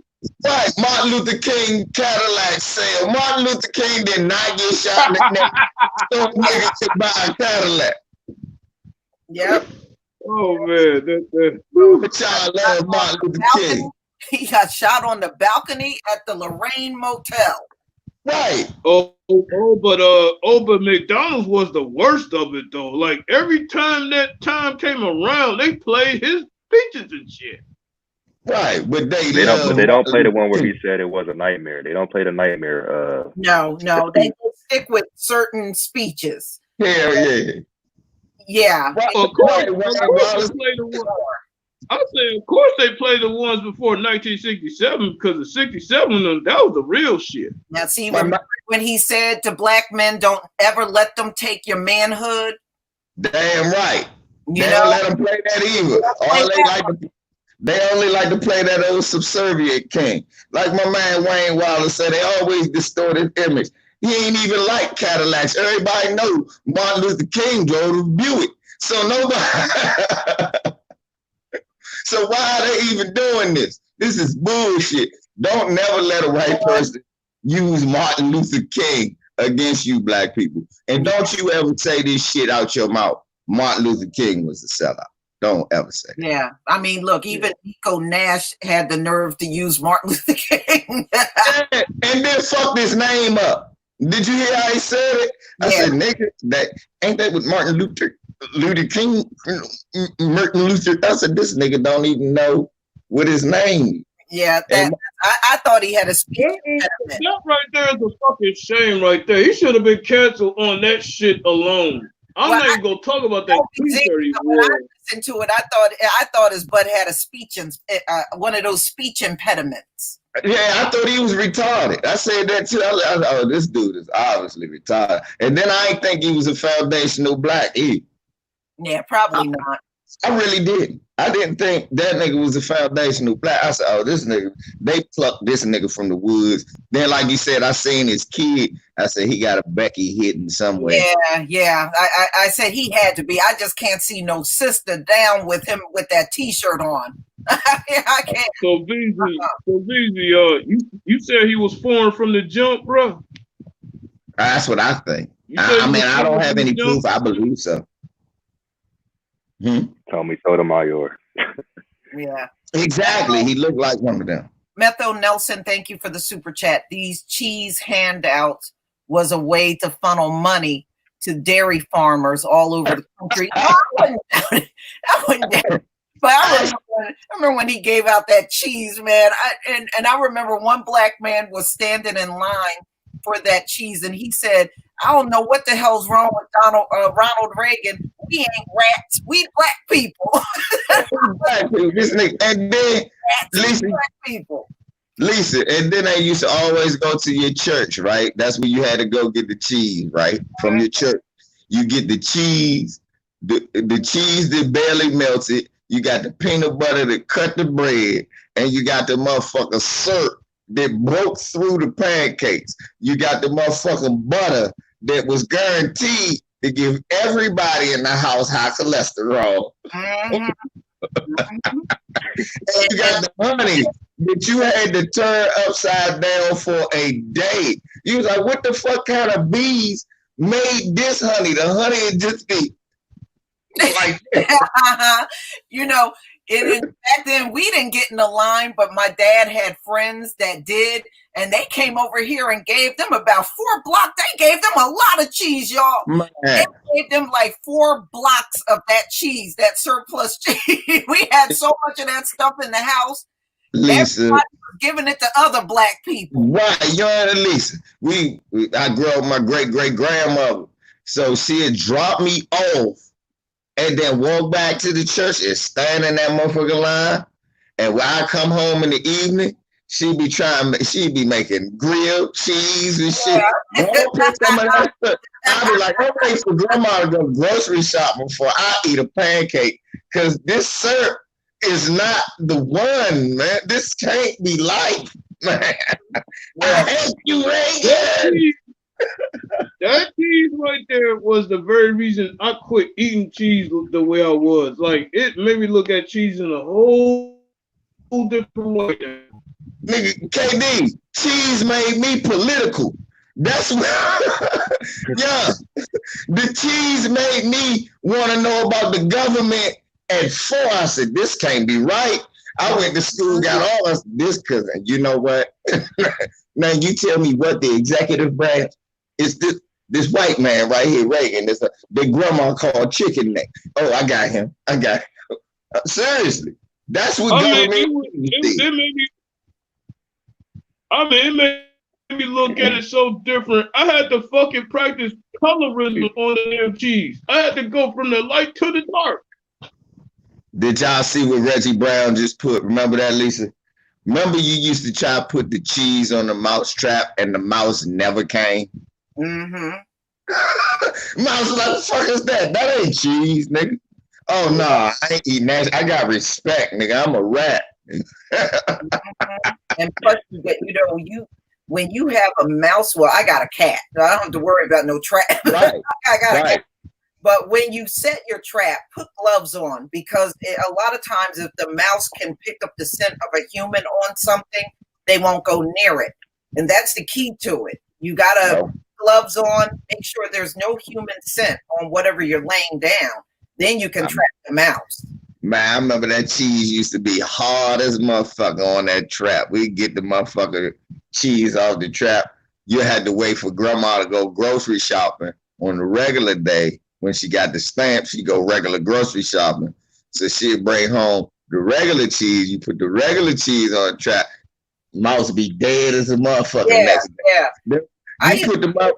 You know how I would get the few that would slip in? Because you know how they would come in my house? A lot of them will come in through the garage. Like if you had that garage door open, they'll slip in. Right. But and if you got a little holy. Yeah.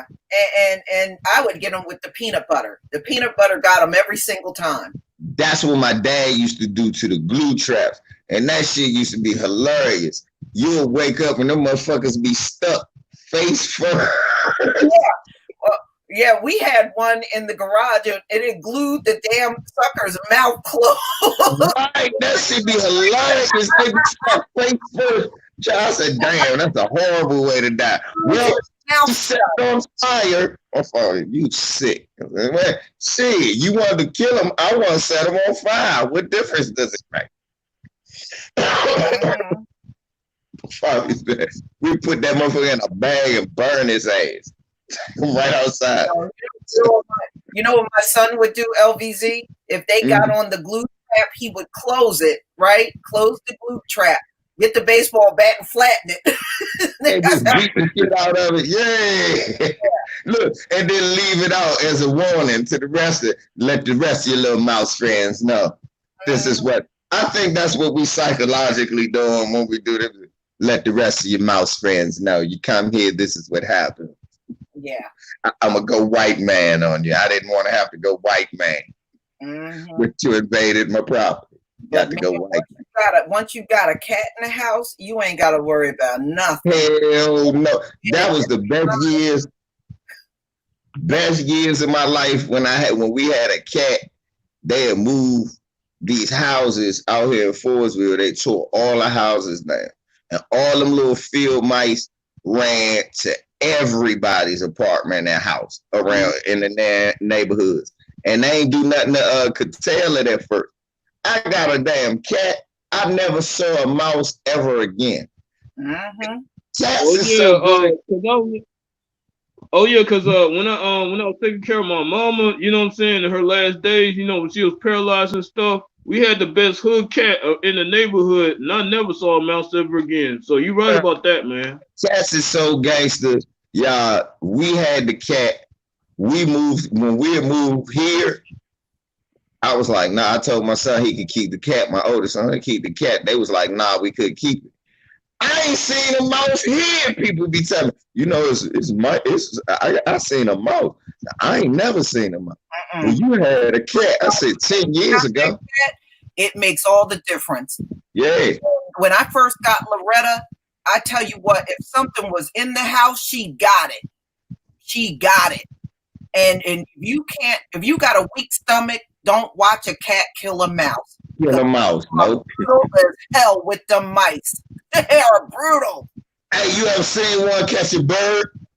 Yeah, I've seen one catch a squirrel too before, LVZ.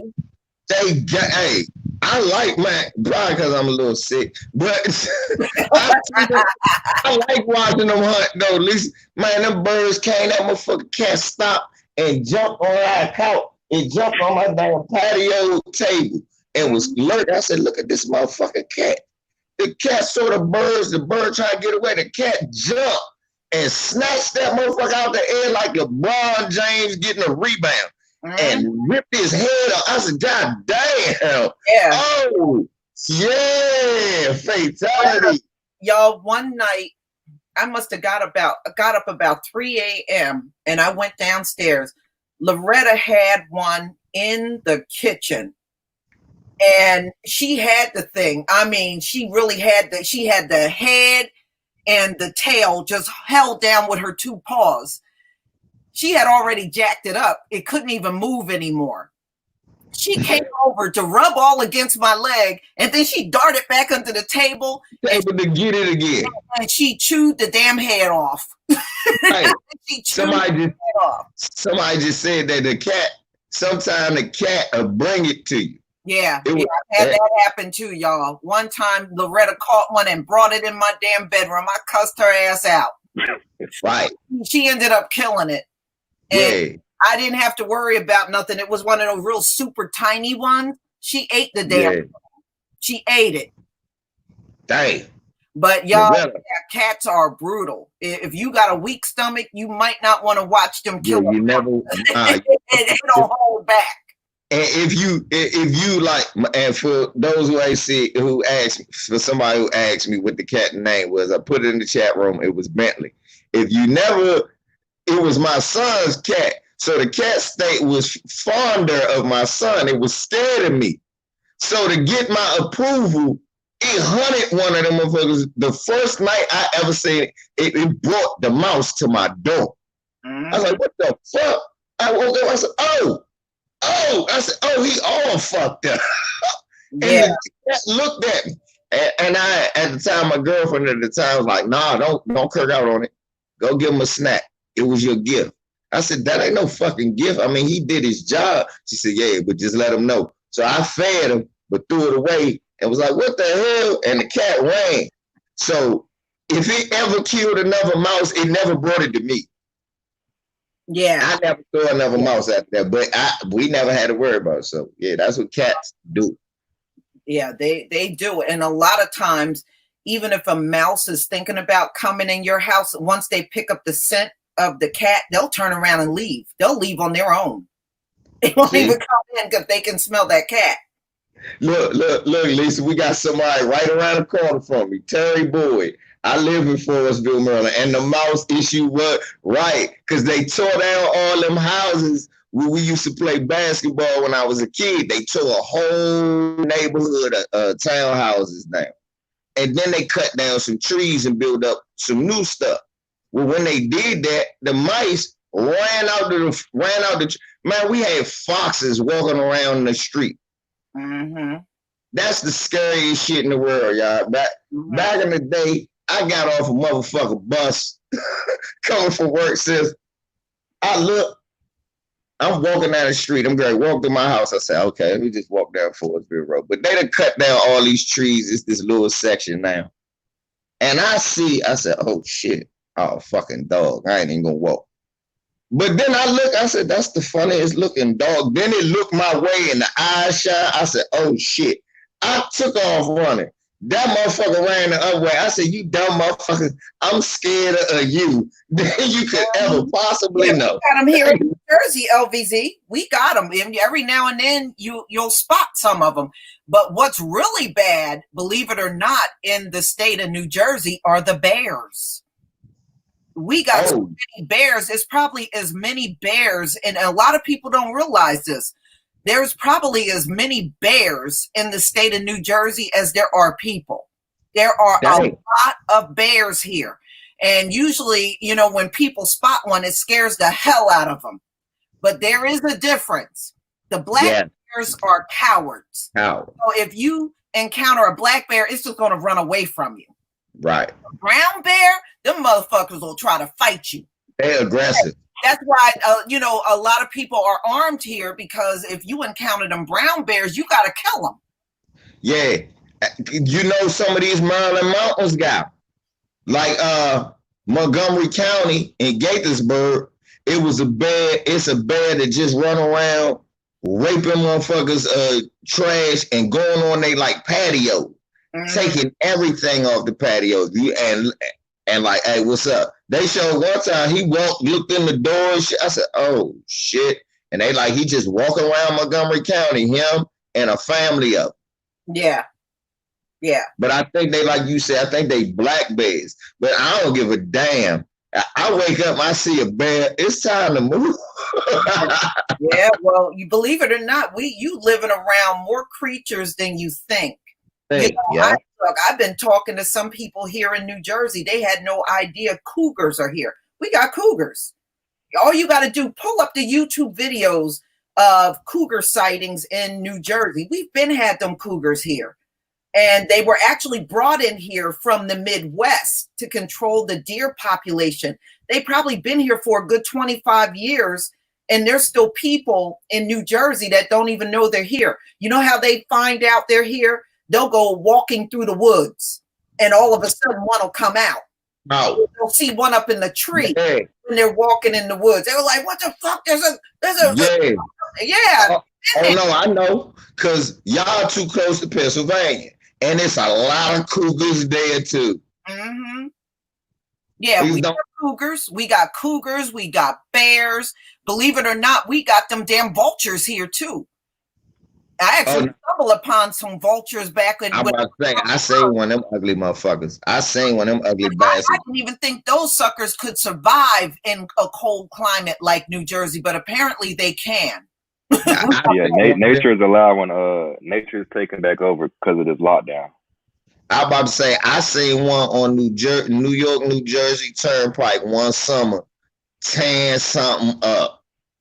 Yeah, that's where I finally saw it. I said, "Oh shit, what's that? No, that's a vulture." Yeah, damn, vulture. And y'all, we got them wild turkeys. In fact, one day, probably back in 2018, I went on my porch to throw something in recycle, and a wild turkey was on my porch. Yeah, it was on my porch. And, of course, when I opened the door and I was getting ready to step out, I stepped back in the house and it flew off the porch. But that was so big, it probably came up as high as my car door window. That's how big it stood. It was huge. I said one of the motherfuckers on the side of the road here before. Driving the road. Me, this dude named G and this white dude said, "Oh, fuck a turkey." I'm like, "Oh shit, it is." Yeah, the wild turkeys. You'll see the wild turkeys. Yeah, we got plenty of raccoons. You know, that's usually the common stuff that you see. Somebody said Indiana, they see badgers and skunks. Tell them, Lisa, go through motherfucking Delaware, you'll be right at home. Groundhogs, all that stuff is out here. Yes, I see them. Like, what is that? Oh, that's a groundhog. Yeah, he running around all over the place out here. We are around a lot of creatures. We are understand. Yeah, we got coyotes too. You're right. In New Jersey, we got coyote. In fact, last summer, somebody had it was a little white toddler out on the lawn, and a coyote came up and tried to snatch the little kid. Damn. I mean, y'all, the reason why, like you said, the reason why we're seeing them is because we're on lockdown and they don't spot people in the street. So they're coming out in the streets. But chilling like a mug. They just know how to stay away from humans. They've always been there. Yep. They just know them little patch of woods that you got that you scared to walk through. That's why you scared to walk. But you know what? When they first, if you go back and look at the history, when these white folks first came into the land, there were a lot of electric eels in the water. And they would go on horseback and go through these creeks with their horses, and the eels would jump up and get onto the belly of the horse and kill the horse.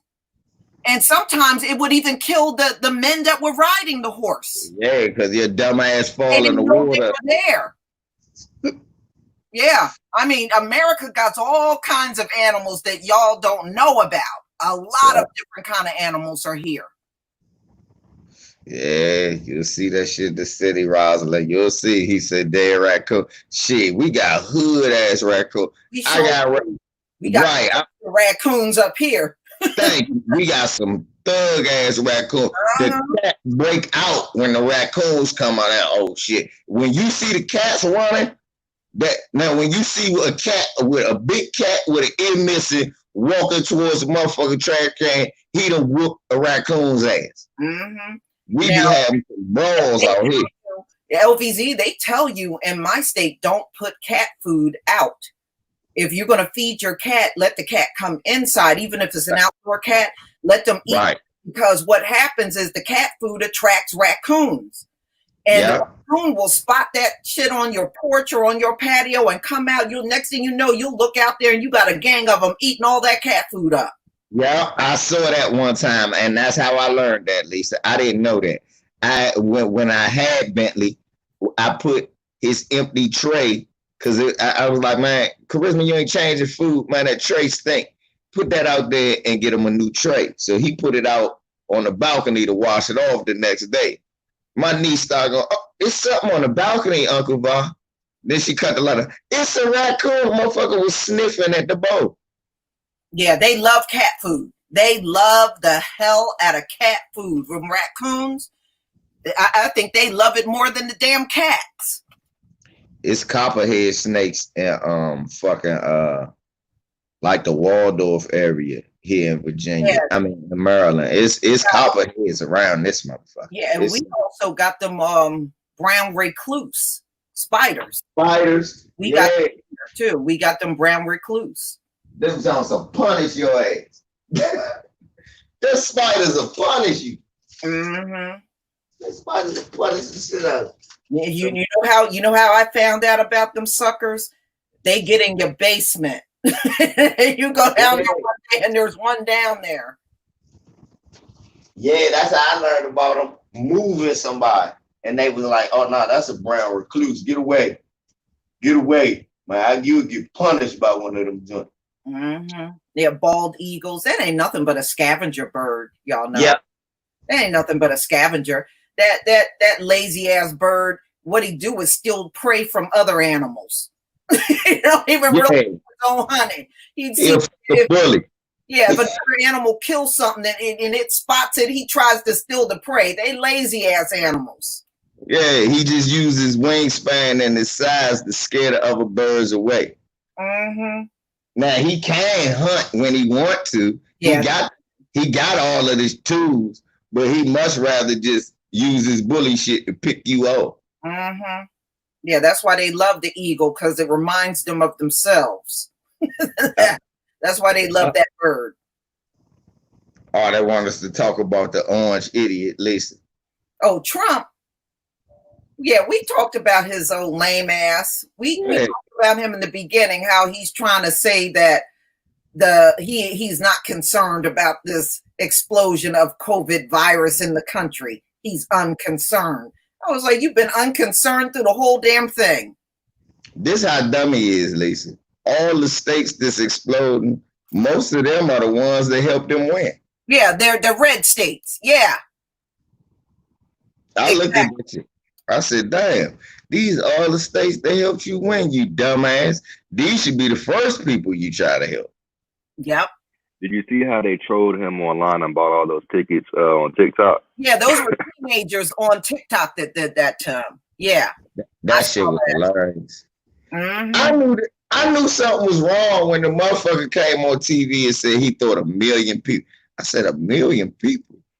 I said, motherfucker, getting 1 million people to watch one thing on TV is an incredible feat.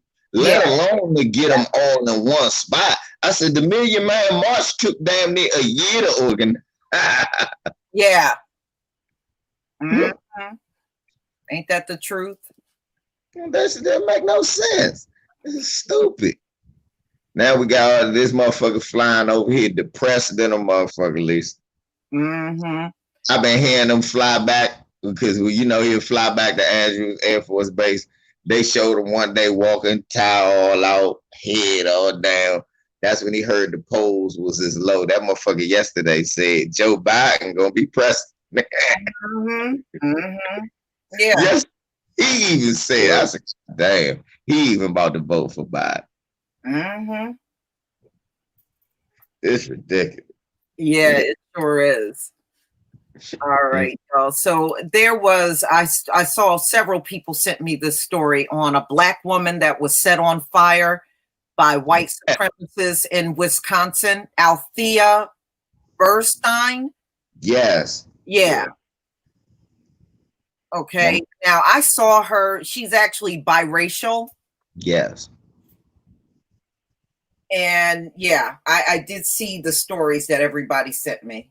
Right. Black Fight Fan TV did something on it, and he had sent the story to me like a couple of days ago. And yeah, I was like, okay, yeah, I know that's something we'll probably touch on. So I was gonna wait till we talk about it. Because I mean, from what I'm hearing, they just grabbed her and set her on fire. First of all, this is Wisconsin. Yeah. Wisconsin racist as fuck, y'all. Mm-hmm. Racist as fuck. Remember, this is the same spot Colin Kaepernick is from, too. Wisconsin. Isn't this David Clark's land, too? Exactly. Mm-hmm. It's Coonson. You saw what turned out with him, right? Exactly. Wisconsin. So white supremacists out this joint, out Wisconsin, is serious. So when they see a black girl of obvious biracial descent, they don't go, oh, that's half of us. That enrages them. They grab her and set her on and try to burn her. Yeah. And come on. You gotta protect yourself and be around the right people during these times. It's dangerous. Mm-hmm. But really, I mean, you gotta stay around your people. You gotta protect your people. Those that are most vulnerable, you gotta protect them. These are not the time to be letting your daughters and your sons, if you are black men and you black fathers, if your kids are in the house, it's not the time to be letting them venture out of your sight or make moves without you going with them. Yeah, that don't make moves and don't be out, and I hate to say this, but this is the damn truth. Don't be out with friends and relatives that are cowards. And many of us got them in our family. They are cowards. That is not the person you want to hang out during these times. Right now. It's you not. Know what I'm saying? Not right now. Look, if you, I know it's COVID and you've been on lockdown and you worried about that relative. If you was that worried, invite that motherfucker to the house. But it ain't no time for you to be traveling with them. And if you are traveling, if you are a female or you're a young black man between the ages of 25, between the ages of 30 and 1 month old, you need a black man my age between the ages of 35 to 70 to usher you around. That, you know why? Because we on the downslide, and giving me life is only like 20, 30 years now. They'll pull out a cell phone instead of pulling out them hands. They're gonna pull out a cell phone. Yeah, they gonna pull out a cell phone. Exactly. You need somebody like me. I'm not putting on no goddamn cell phone. I got a few cowards in the family, and I don't travel nowhere with them because I know what the results are going to be. So if anything goes down, you definitely don't want to be with them. Exactly. And for you motherfuckers who don't understand, if you scared, buy you one. Buy you one. Okay? Buy you one. If you scared, buy you one. And if you still scared after you got one of these, I don't know what to tell you. But if you scared, buy you one. If you're not scared, buy you one. If you want to be ready, buy you 5. I mean, it just comes down to, being in pairs or being in groups and, around people that, that's going to be ready to fight when it go down. That's all it is. Now, I mean, don't get me wrong. I have relatives that are riders, but I ain't going to lie. I got some that are just kind of on the weak side. And exactly, we all do. Nothing. If somebody came and jumped you, they ain't gonna do too much of shit. They ain't gonna do shit. They gonna wash you. They be like, stop. That's what they gonna say. Yeah. Stop. That's not gonna work. No. So look, we not saying we don't love them people. We just saying we can't use them right now. Yeah, COVID has made them obsolete. Right. Exactly. To do is stay out of the way. Right. They right now they doing the best that they can do, staying out the motherfucking way. You call them after the situation. I had to do this. But yeah, be safe, y'all. For real, be safe. We got to protect our people, man. You can't let your daughter, to my biracial people, you need to be with your black parent right now. I understand that you got a white side that you don't want to neglect, yada, yada, yada, yada, yada. White folk don't see all that. What they see, if they are racist white folk, what they see is they see a nigga and the product of a nigga lover. And what's going to happen is you going to bear the brunt of the blow. So if you ain't ready, you better get ready. And right now, being around your white parent ain't gonna be the solution, because you know why? He gonna be trying to talk to your murderer. Mm-hmm. Meanwhile, your black parent realizes that your murderer gonna be both of y'all murderers, so y'all gonna be shooting together. So what I just said to y'all is not no hate. It's pure love. It's out of the love of life for black people. If you are a biracial person, you better be close to your black parent right now. I hear that. That is the truth. That's just it. Not unless, like I say, you got one of them rare situations where you like Colin Kaepernick and you happen to be around 2 John Brown white folk who raised you to embrace your blackness. Outside of that, and Colin Kaepernick ain't with them right now. Notice he with his black girlfriend. Mm-hmm. So right now, the time to be, even if you got white parents, Colin Kaepernick ain't even with his white parents. I'm quite sure he called him, hey mom, hey dad, how y'all doing? Black power. And they like, we proud of you, son. Black lives matter. But that's all that's going on. but he looking next to that black woman who riding or dying for him. So the time to be right now, y'all, is with each other. If y'all don't know, time to be with each other. All that old bullshit, it's too much shit going on outside. The time to be is for us to be with each other. Mm-hmm. Oh yeah, I agree. Separate, please. Yeah, real talk. Separate. Yeah. Get away from these motherfuckers. Mm-hmm. Yeah.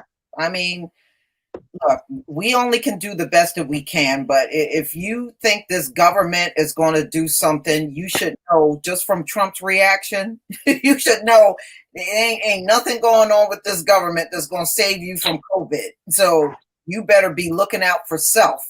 Exactly. The right decisions for yourself and not rely on what these folks are doing over here. It just doesn't work. Right. These motherfuckers don't know what they doing. Look, hey, look, all of y'all should be happy. My more belief in a higher power has become stronger through this, because why? I looked at it, I said, God damn, I've never been one to ignore the obvious. These dumb motherfuckers don't know what they doing. It looked like an obvious plague, and these stupid motherfuckers still ain't figured out what to do. Yeah. And the safest people seem to be our people. They lying. Again, I keep telling y'all, I get the devil is due. Okay, African Americans are the most vulnerable to COVID. But why aren't black people the most vulnerable to COVID? Black people aren't, just African Americans. Did you hear that? Right, because it's really not that bad in Africa. It's really not that bad on the islands either, where you have, a predominant black population. So how is it's not bad in those locations, but here in America is bad? Look, even in racist ass China, where they keep trying to fake like the Africans giving them COVID, they ain't saying it's a whole bunch of Africans. They got COVID. It's not. I think they said when they tested a bunch of them, it was less than 1% with it. So my thing is, why is it, again, like my man, like Marlon Scipio just said, listen to the language. Why are they saying African Americans, not African Canadians, not Jamaicans? But when Jamaicans get over here, they become African Americans. Mm-hmm. Mm-hmm. And then Jamaicans over here catching it and dying. So ask yourself that. You got to ask yourself that. Yeah. China and America are both trying to blame the Kung flu on black people globally. Right. But there's no real way for them to get away with that. It did not originate in Africa. It did not originate in the hood.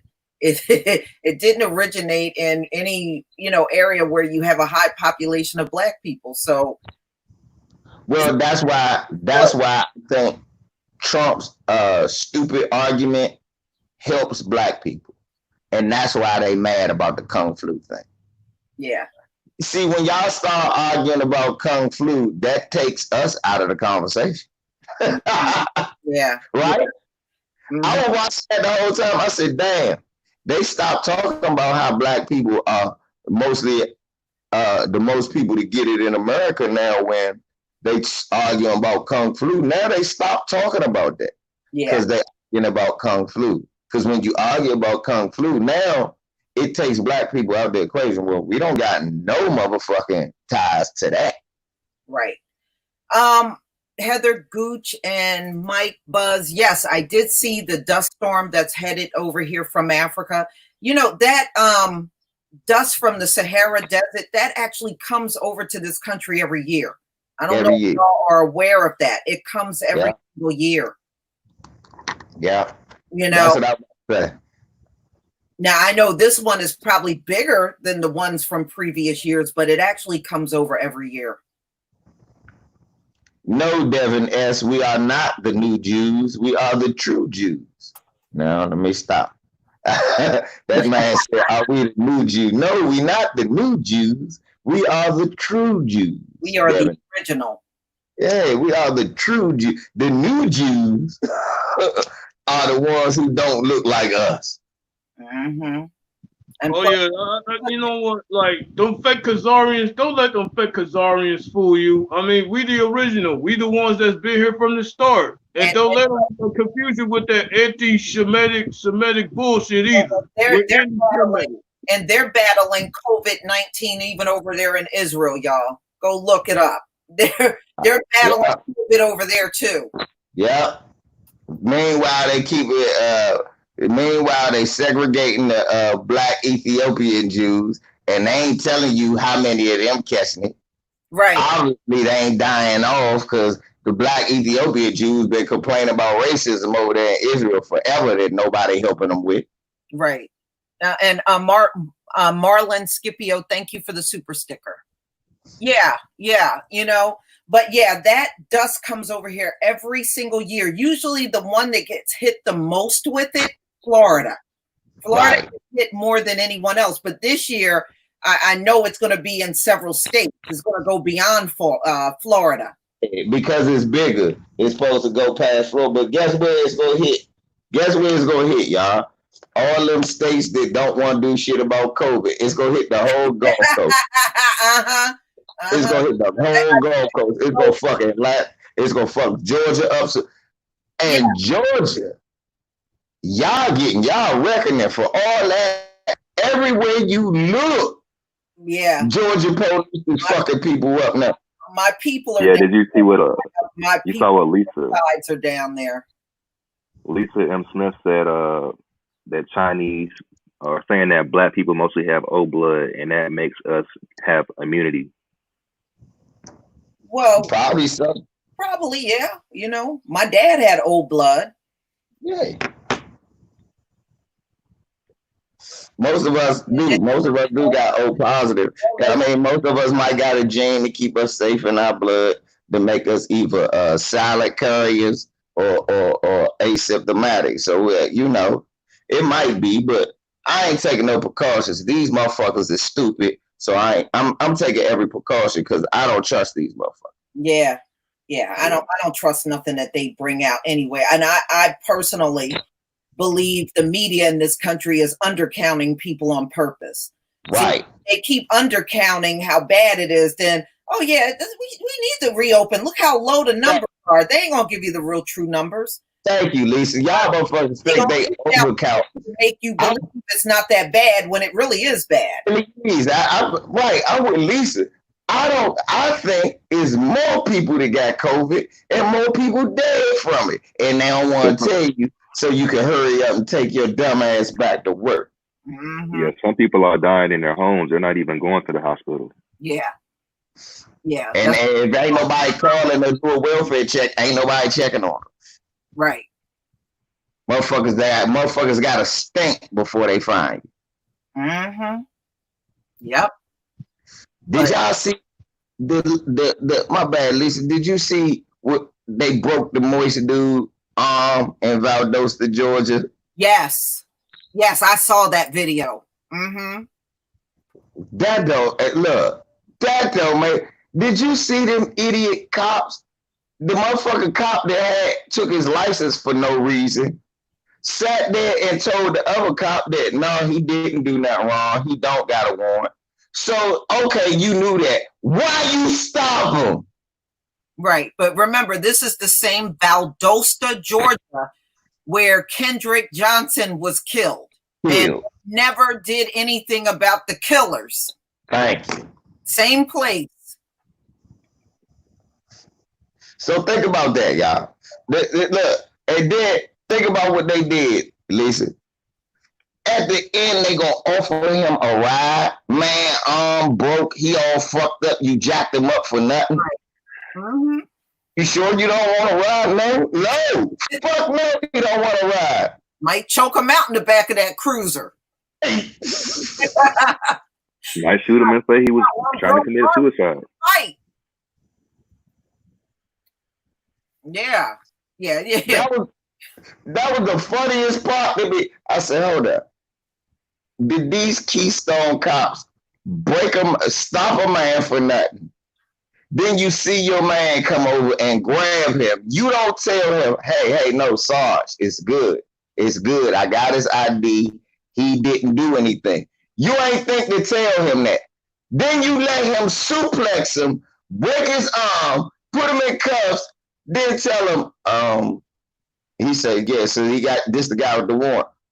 No, he doesn't have a warrant. I just got his ID. I was checking out something else. You couldn't have told him that before he body slammed the dude? Right.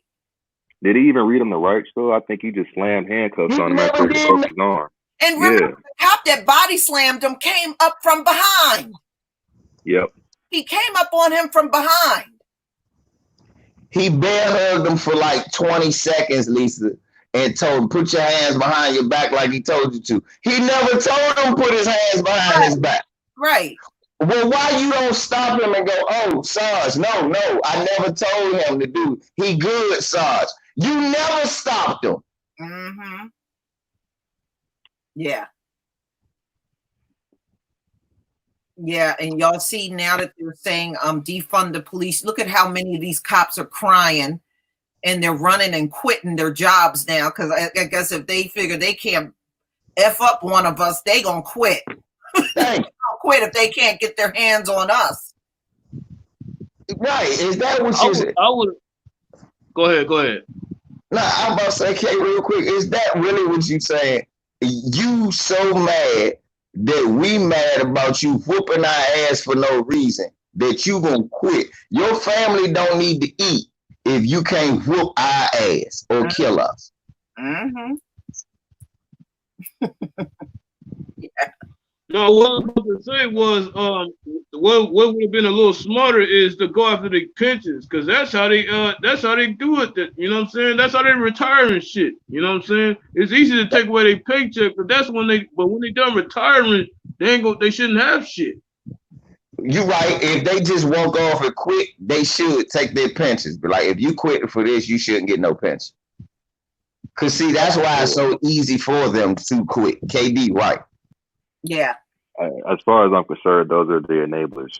They need to go and just quit. Yeah, but you know what, Vanguard, the whole system really needs to go. You know, it's hard to reform, and you still got the same corrupt cops in place. You know, Yep. Do you really think because police reforms are in place, they gonna follow the rules? They haven't followed the rules since they've been on them jobs. Right. That's what I keep saying. I was on Jason Black and I said that. I was like, they did that bullshit police reform, but you wasn't supposed to use a chokehold no way. Mm-hmm. But if they don't punish you for using the chokehold, how is it really banned? Right. It's not. Really? There's always a loophole. And since George Floyd killing, I found numerous videos of them putting their knee on necks and backs of Black people. So it's something that's a common thing they have been doing all along. And it's like they doing it even more now. Mm-hmm. Mm-hmm. And Black protesters, stop kneeling with cops. Ooh, that irritates me. Get them, Lisa. Stop kneeling with cops. What the hell is wrong with y'all? Right. What the fuck point is that gonna prove? Well, you heard what those cops said in North Carolina, that they were going to spot her, and you know. That's right. Thank you, brother. We didn't talk about that yet. Mm-hmm. I did a video on that yesterday. Yep, and I did a little quick thing about it too. These motherfuckers. Okay. Go ahead. Nah, I heard what you said. No, what I was about to say was, when I saw these motherfuckers, you know, in my town, walking across the bridge and kneeling and hugging them, I wanted to throw the fuck up. I'm like, really, y'all? I really want to take it that fucking far? Our people have always been gullible like that. It's like if you go to a show and let's say it's like 10 rappers. And, you know, and I have gone back in the 90s, you know, to some of these little events. It was just little town stuff. And, you know, some of the black guys would get up on the stage and rap, you know. All of a sudden, when the white guy gets up on the stage and rap, he gets the biggest applause. What? That always blew me back. Wait a minute. What did he do? Other than he's a white dude trying to rap. Right. I never could understand that about our people. Right. Stop going overboard. You got to go after, oh Lord, we got to be included. No. Do you realize when we include, look, I wanted to say something about this the other day. Let me tell you about Nico Nash, bitch ass. He said something that was real poignant in that bullshit he said. He said, Martin Luther King wanted us to do this so we could unite, become a union. That's the only way we can become a union. Let me tell you about something about a union. A union is like a marriage. No disrespect to my women out there, my ladies out there, the beautiful wives out there, but the beautiful wives that have a long-lasting relationship understands what I'm about to say. In a union, which is a marriage, it is understood that one is going to be the leader and the other one is going to play the part of the support to help the leader. So we can both get somewhere together. Now, in a good marriage, the husband respects everything the wife says and uses everything she says as good counsel when making decisions for both of them. That's in a good marriage. When we say we want to unite with white people, we are saying that we want to be the wife. All right? Whether you like it or not, if we want to be a union with white people, we're going to be the wife, which means we're trusting them to be the leader and lead us. Mm-hmm. Whenever we say that. So I am not ever, black people never say out of your mouth, we need to unite. No. Whenever you say we need to unite with these people, you are basically saying, why you think they never push back when they say we need to unite? Mm-hmm. When black people say we need to unite, white people say amen. You know why? Because that means, nigga, you know your place. Right. And you're a docile Negro that they know they don't have to worry about. Facts. They don't have to worry about you. And, you know, and again, I remember one time also we had this little school assembly. Black kids got up, sound good, sung, right? Mm-hmm. White kids up imitating, singing like black people. All of a sudden, everybody's out the seat. I was like, why did y'all do that? I didn't get up. Because you're imitating us. Why should I applaud you for that? Right. Hold on. So my mind was even back then. But we got a lot of people, any little gesture from them, they go overboard. Well, you know, that's that thing. Look, Dominique Wilkins jump up in the air, do a 360. We clap. Then John Burry go do a low jumping 360. Oh, did you see that? Yeah. You know, that's wait. Where did he get that ability from? He didn't come up with that. He had to watch and learn from black folks. So no, you don't get no big applause for that. Right. The one word that you go ahead. Now, he basically KD, all I was gonna say was he did some generic version of what we do a spectacular version of, and he get all the kudos while we get forgotten for what we do. BZ. Do you remember that? Go ahead. Do you remember that Asian ball player, NBA player, and they were Jeremy Lin? Yeah, I know him. Yeah. He was good for 25 games, Lisa. Right. And they went crazy. Oh, the Asian sensation. Then when niggas realized, hey, he can't really shoot like that, and he got one hand, then after that nigga was a perennial bench rider after. The worst one, BZ, that I ever saw when niggas go goo goo gaga over Jason Williams, the one that played from the Kings. Thank you. Oh my gosh. Oh, he was so great he could cross over. I said, nigga, he averaged 14 points and like 6 assists. He was doing, I said, y'all niggas act like he was doing some shit that Isaiah wasn't doing. Like he was doing some shit Tim Hardaway wasn't doing. Like Kenny Anderson wasn't already cooking ass. You see one white guy, now you got to put him with Kyrie Irving. Yeah, y'all. Then they had the fucking audacity to call him white chocolate. And all he was doing was some basic shit that, like you said, all them other black players was already fucking doing. Right. Yeah. Them imitating us should not bring big applause. I don't care what anybody say. Pistol Pete averaged like 30 points a game and was doing all that shit he was doing back then. They ain't never called him white chocolate. They called him Pistol Pete Maravich. And we respected Pistol Pete for his game. See, that's what black people do. We don't disrespect you. If you got ability, we give you props. That's okay to give props if a motherfucker's good. If he good, he good. I don't love Larry Bird. I hated that motherfucker my whole life. But could he play basketball? Yeah. But oh my God, he was one of the great. Fuck no. Magic and all that was freaking his ass. He wasn't like that. Right. Yeah. Mm-hmm. Fuck no. So wasn't like that. Yeah. So when these cops are coming out here kneeling with the crowd, man, get out of here. In me, I would have walked away. I ain't kneeling with no damn cops. Okay. Right. Even if I ain't kneeling with no damn cops. Listen, same cops you kneeling with gonna pull your ass over and choke your dumb ass out. Mm-hmm. Mm-hmm.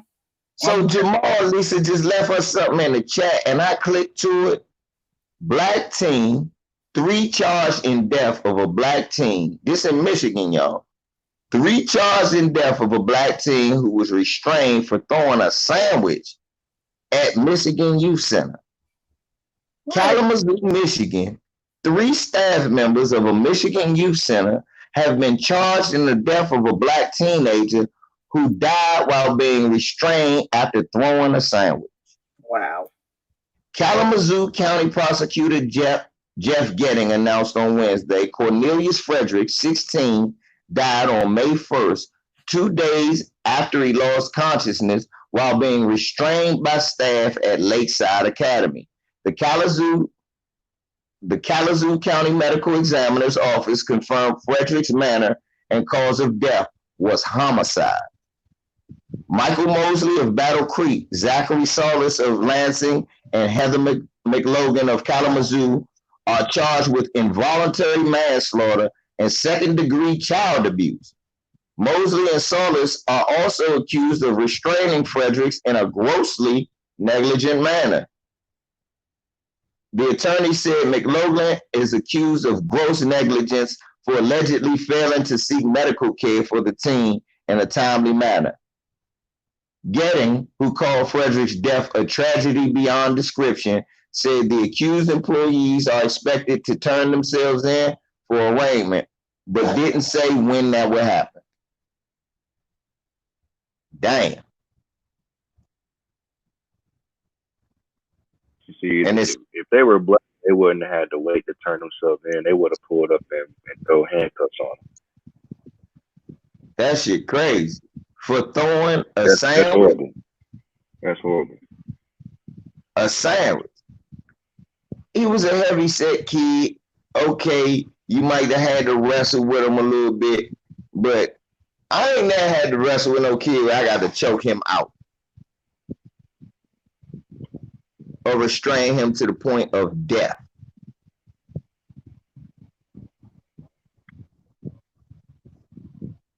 This shit is crazy. Yeah, that's ridiculous. So hopefully they locked the yeah, he was 16, Mom. 16. I hope they lock them motherfuckers up forever. Mm-hmm. We got to do better. All this shit, I said this shit in the beginning of COVID-19. When people was talking about conspiracy theories and Lisa and True Roy, all us came on here to tell y'all stop with the conspiracy theories. And I kept telling y'all, man, what we not linking is the last time it was a goddamn plague like this, they had race riots all across this goddamn country. Mm-hmm. They was killing black people all across this country. Y'all gotta look it up. 1919, it was race riots. Yeah. All across this country. And right now, all across the country. Time of the Spanish flu. Right. You look at all across the country. The video of the brother the video of the brother in Colorado, that was 2019. We just seeing video of brothers just getting between now and last year. And it's still happening. Yeah. Yeah. Sure is. Motherfuckers marching in the street and motherfuckers still getting choked out and shot. Y'all realize that when Rashad Brooks got killed, they was marching in the streets. When all these police brutalities was happening, people was marching in the streets. And cops was still whooping ass. So I'm people in chokeholds. Right. So this just to let this go back to what Lisa and KD was saying earlier. You could pass all the police reform you want, but if ain't nothing gonna happen, this gonna keep happening. Yeah, and I bet that bitch Governor Women go that's who he side with. That's crazy. This shit, yes, 1919, Red Summer 2020. Right, this is the Red Summer. But back to your other point, you know what I'm saying? Want to talk more about the fucking floods and shit, but won't say a damn thing about this case right here. Won't say shit.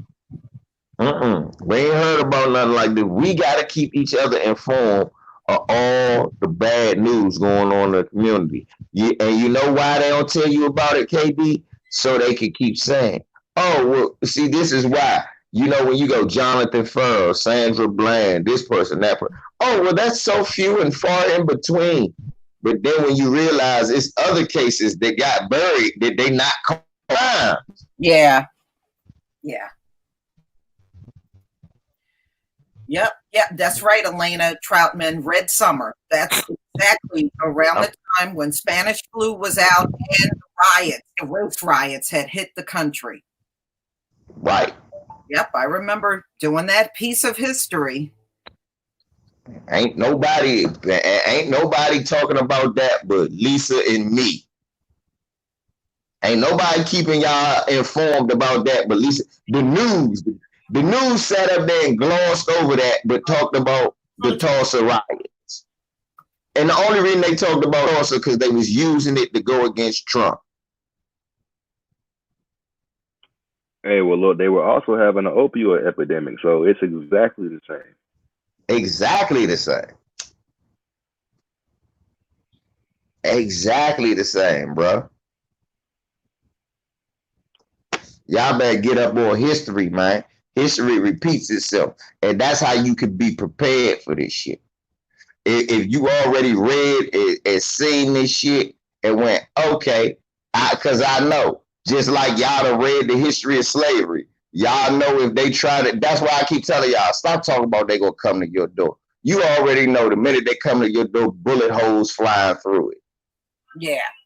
Stop that. Stop being all scared. Right now, it's time to, check out that Red Summer. Like, hold the fuck up. Y'all motherfuckers ain't catching me. Yes, right. Yeah. And see, the problem with our people, I think some of us are still afraid to really separate. You know, many of us are separated and we trying our best to stay separated, but some of our people are still believing in this system. They love white people. It every single time. Tell them, listen, y'all motherfuckers love white supremacy. Some of you motherfuckers love white daddy doing everything for you. Mm-hmm. You love, look, especially the fucking swirlers out there, man. Y'all in love with this bullshit. Yeah, sometimes KD, there are people from two black parents that got that white supremacist mindset too. Thank you. How you think Ben Carson kids gonna think about us? Mm-hmm. With yeah, that man seriously think he's something. He's other, not black. He's other. right. That's what I'm telling you, bro. Dude, we got to look past. It ain't just the swirler. Look, that swirler came from 2 black parents. You ever notice that? When it's a swirler, it's not normally a mulatto swirler. Think about it. Only mulatto swirler we know like that is fucking Sage Steele. Most mulattoes either they're gonna go to the black side because that's what they was grouped with. Mm-hmm. So most of them don't swirl. Most of the swirlers start with 2 black parents like us. If we go keep it 100, right? Yeah. Clarence Thomas a swirler. Clarence Thomas black as an ace of spades. Mm-hmm. And a unrepentant swirler. That's what I'm telling you. We got to get over it. Look, I understand the tragic mulatto and not to trust them. You can't trust them all the way. I already said that. But we got to understand that the enemy. That's right, Dwayne Williams, cast iron black parents. Exactly. There you go. Cast iron black. There you go. Skillet black. Thank you. Old black parents. That was the funny shit about Uncle Ruckus. Remember? Uncle Ruckus was the darkest person on the cartoon. Mm-hmm. But he hated black people. And we all laugh because we all know somebody like that. Mm-hmm. Steven in the movie Django. Right. Nico Nance. Mm-hmm. Nico Nance and shit. Brant John. All of them. Yeah. Bigger Long. Man, if that was not the stereotype name, that was one. Bigger Long. Right. Come Bigger on. Long. In the movie Harriet Tubman, remember they had the black character that was after her called the blackest nigga in the movie. Bigger Long. Bigger Long.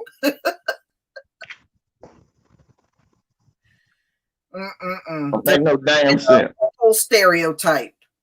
Right. Yeah, somebody said Candace Owens. Both her parents black as a mother. Mm-hmm. Yeah. Jesse Lee Peterson. Yeah, somebody gave birth to that wet cockroach. Mm-hmm. It looked like a wet cockroach. Oh, bullshit, she do. Bitch need to gain some weight. Bitch eat some black food. Mm-hmm. You can't get big eating motherfucking spinach wraps. Bitch, you they call that EPO. Yeah. Bitch out eating spinach wraps, looking terrible. Them black people don't eat no goddamn spinach wraps. Mm-hmm. Nigga, you got a collard green wrap? A collard green wrap. I wrap a barbecue wing and some collard greens. That's a collard. That's a black wrap. I was ready to say, if you're going to have a collard green wrap, that sucker better be spicy. Mm-hmm. Potato salad and raisins. Uh-huh. Nah. Look, we gonna have a collard green wrap under thank God, me and Lisa gonna make collard green wraps with barbecue chicken, macaroni and cheese, and yams in the middle of that.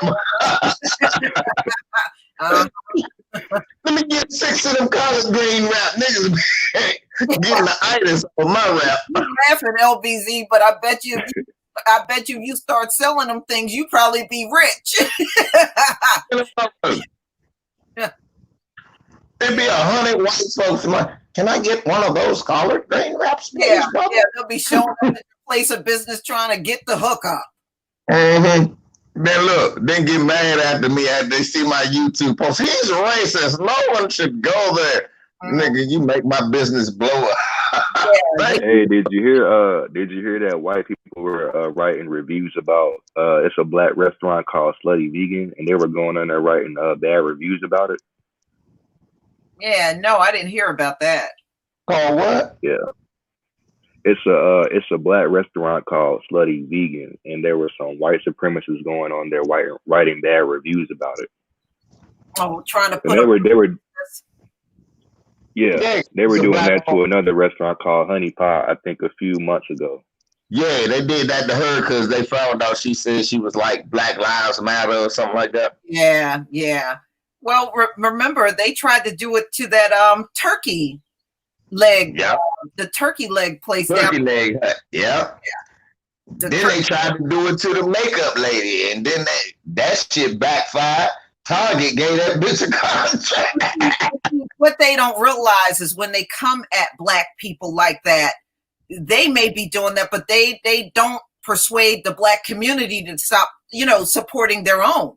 We're not going to stop supporting each other because some white person came along and claimed you're a racist. That doesn't work with us. It don't have the same effect on us. If anything, it's going to increase business for us. Yeah, we don't roll like that. So if somebody from the white community come along and call a black person a racist, we ain't gonna flock away from that person. And I think in their minds, they think that's what's gonna happen. No, it doesn't happen like that. First of all, black people don't see ourselves as racist. We don't have no power up in here. So say that, it really means nothing to us. You're wasting your time saying that. Nah, this is what I want. Lisa, I'm gonna show you Lisa, let me show the whole world the audacity of white supremacy in its form. Right there, what we talking about. So these motherfuckers think it's racist that they actually went to the restaurant, ate, enjoyed the food, got the food, liked the food, the people were nice to them.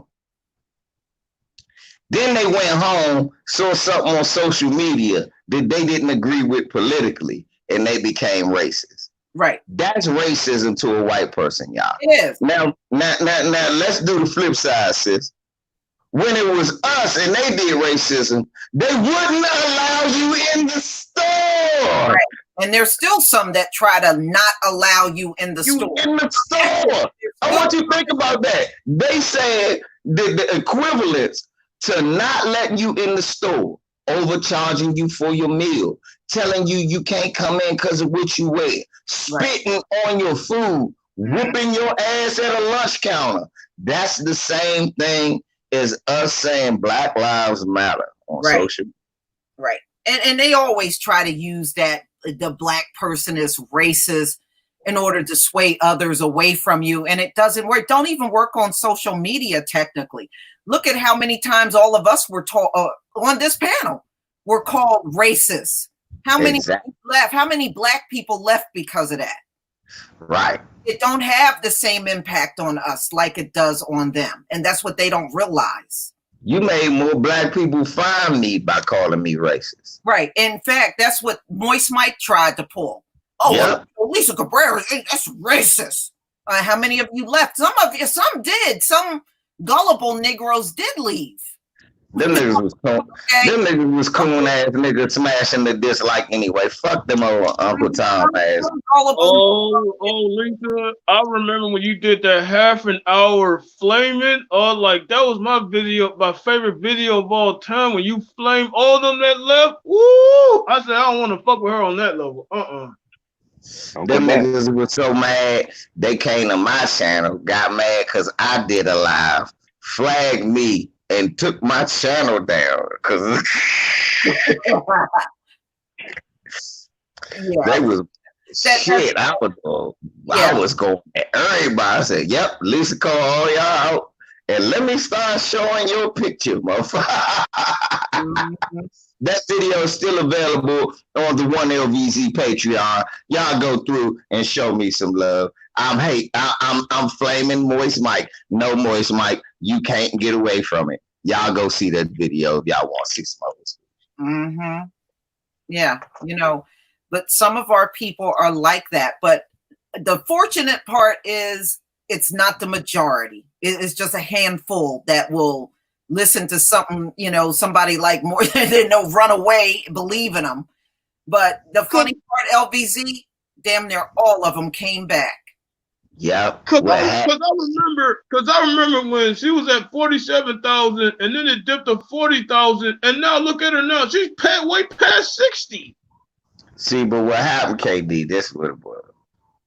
A lot of them fake niggas that got away, they still resub. Some of them even resub to me, but they don't comment no more. Right. Because they know we got memories like elephants. And they know what they said. A lot of them was the most boisterous and most loud. Now look, them same people that we was talking about back then, I was laughing about that the other day while I was polishing my crown like the king that I am. I said, damn, what to do when all the people who were your detractors aren't here anymore?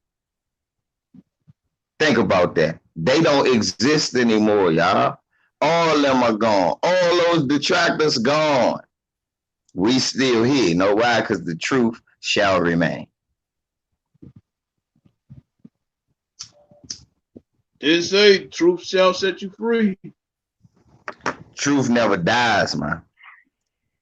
Yeah. Truth never dies. And look, motherfucker tell a lie about something. All these years they done told you how Martin Luther King died, James Earl Ray, but everybody told you the truth, right? Right? Yeah. All these years they try to blame the Nation of Islam for Malcolm X and this, that, and the third. We know who did it now. We knew it was certain people with the government help, right? All these years we knew the truth, right? Right. All these years they told us Africans sold us, and that's how all of us got over here. Now they forgot to tell us that some black people was already here, and they forgot to tell us that they was kidnapping us, but we found that out, right? Right. They kidnapping you right on the land that you're living on now. Right. So the truth is the truth. The truth. Yeah. The So truth never died. So when they come along talking about black person is racist, white people, first of all, don't have no room to call anybody racism when they are the originators of racism. And number two, them calling us out, to me, that's going to bring me to you. Okay, well, what you talking that's angering them? What are you talking that's upsetting them? That's how my mind works. Exactly. Me too. That's why I say, think about what the cops who are fucking protesting are mad about. The truth is, think about, why are you mad? So you mad that we saying you need to stop killing black people? Mm-hmm. And this is legitimately making white people, just random white people, mad. It was a white lady putting up signs saying Black Lives Matter. White man snatching them down. She asked them, why you guys snatch us down? That's not the truth. This is ridiculous. This is see? But the truth don't die. They know what the truth is. That's why they don't want to hear the motherfucking truth. For so long, we've been so comfortable lying to them. Yeah, boss, I'm fine. We great, boss. We sick, boss. Now, when we like, nah, when everybody got LVZ attitude, not today, then, then they got a problem.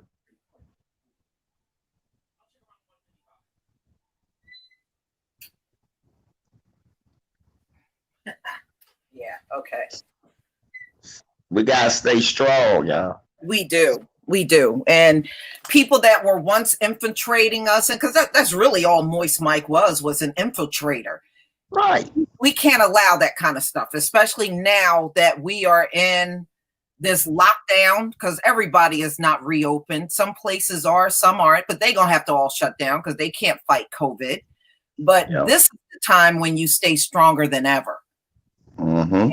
Infiltrators coming. Black people, I want y'all to keep marching, keep protesting. Fuck the NBA. If y'all need me to stop protesting, I'll stop protesting with you if that's what we need. Fuck the NBA, fuck the NFL. You don't get distracted by this shit. And don't try to distract me with that shit. Mm-hmm. Yeah. I'm telling you now. They'll look like a defeated rat. Right. Look like. Adam Silver looked like a motherfucking weasel with his head about to fall off. We're going to start, but Florida and we look, man. I'm not getting. Make sure black people. This is the worst. If they play the NBA, make this the worst ratings they ever had. Yeah. If they play the NFL, make this the worst ratings they ever have. Don't do that shit y'all did during the Colin Kaepernick time when you shouldn't have watched the NFL and your cheating ass still did. Yeah, Moist Mike. We trademarked that. That is the black community's intellectual property. Moist Mike, tell them, listen, when I coined that name, that's our name. Yes, it is. When I made the name up, it's stuck. Lisa True kept going. Yeah, not only did it stuck, multiple people are saying it. Saying it now. That's that man's name, Moist Mike. Yeah, I'm trying to tell y'all, man, look, we got to not be distracted by the bullshit. Because look, while the NBA going on, niggas getting choked out. Yeah. While the NFL going on, niggas getting shot in the back. Mm-hmm. While baseball playing niggas getting tased. So got lynches going on too that they trying to cover up. They got elections going on. Look, they moving all the polls away from where you live at, black people in the South. Mm-hmm.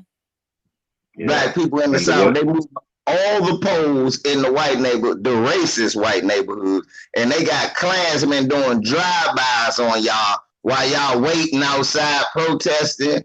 They shooting at y'all at protesters. They shooting at y'all in voting lines, and they ain't catching nobody.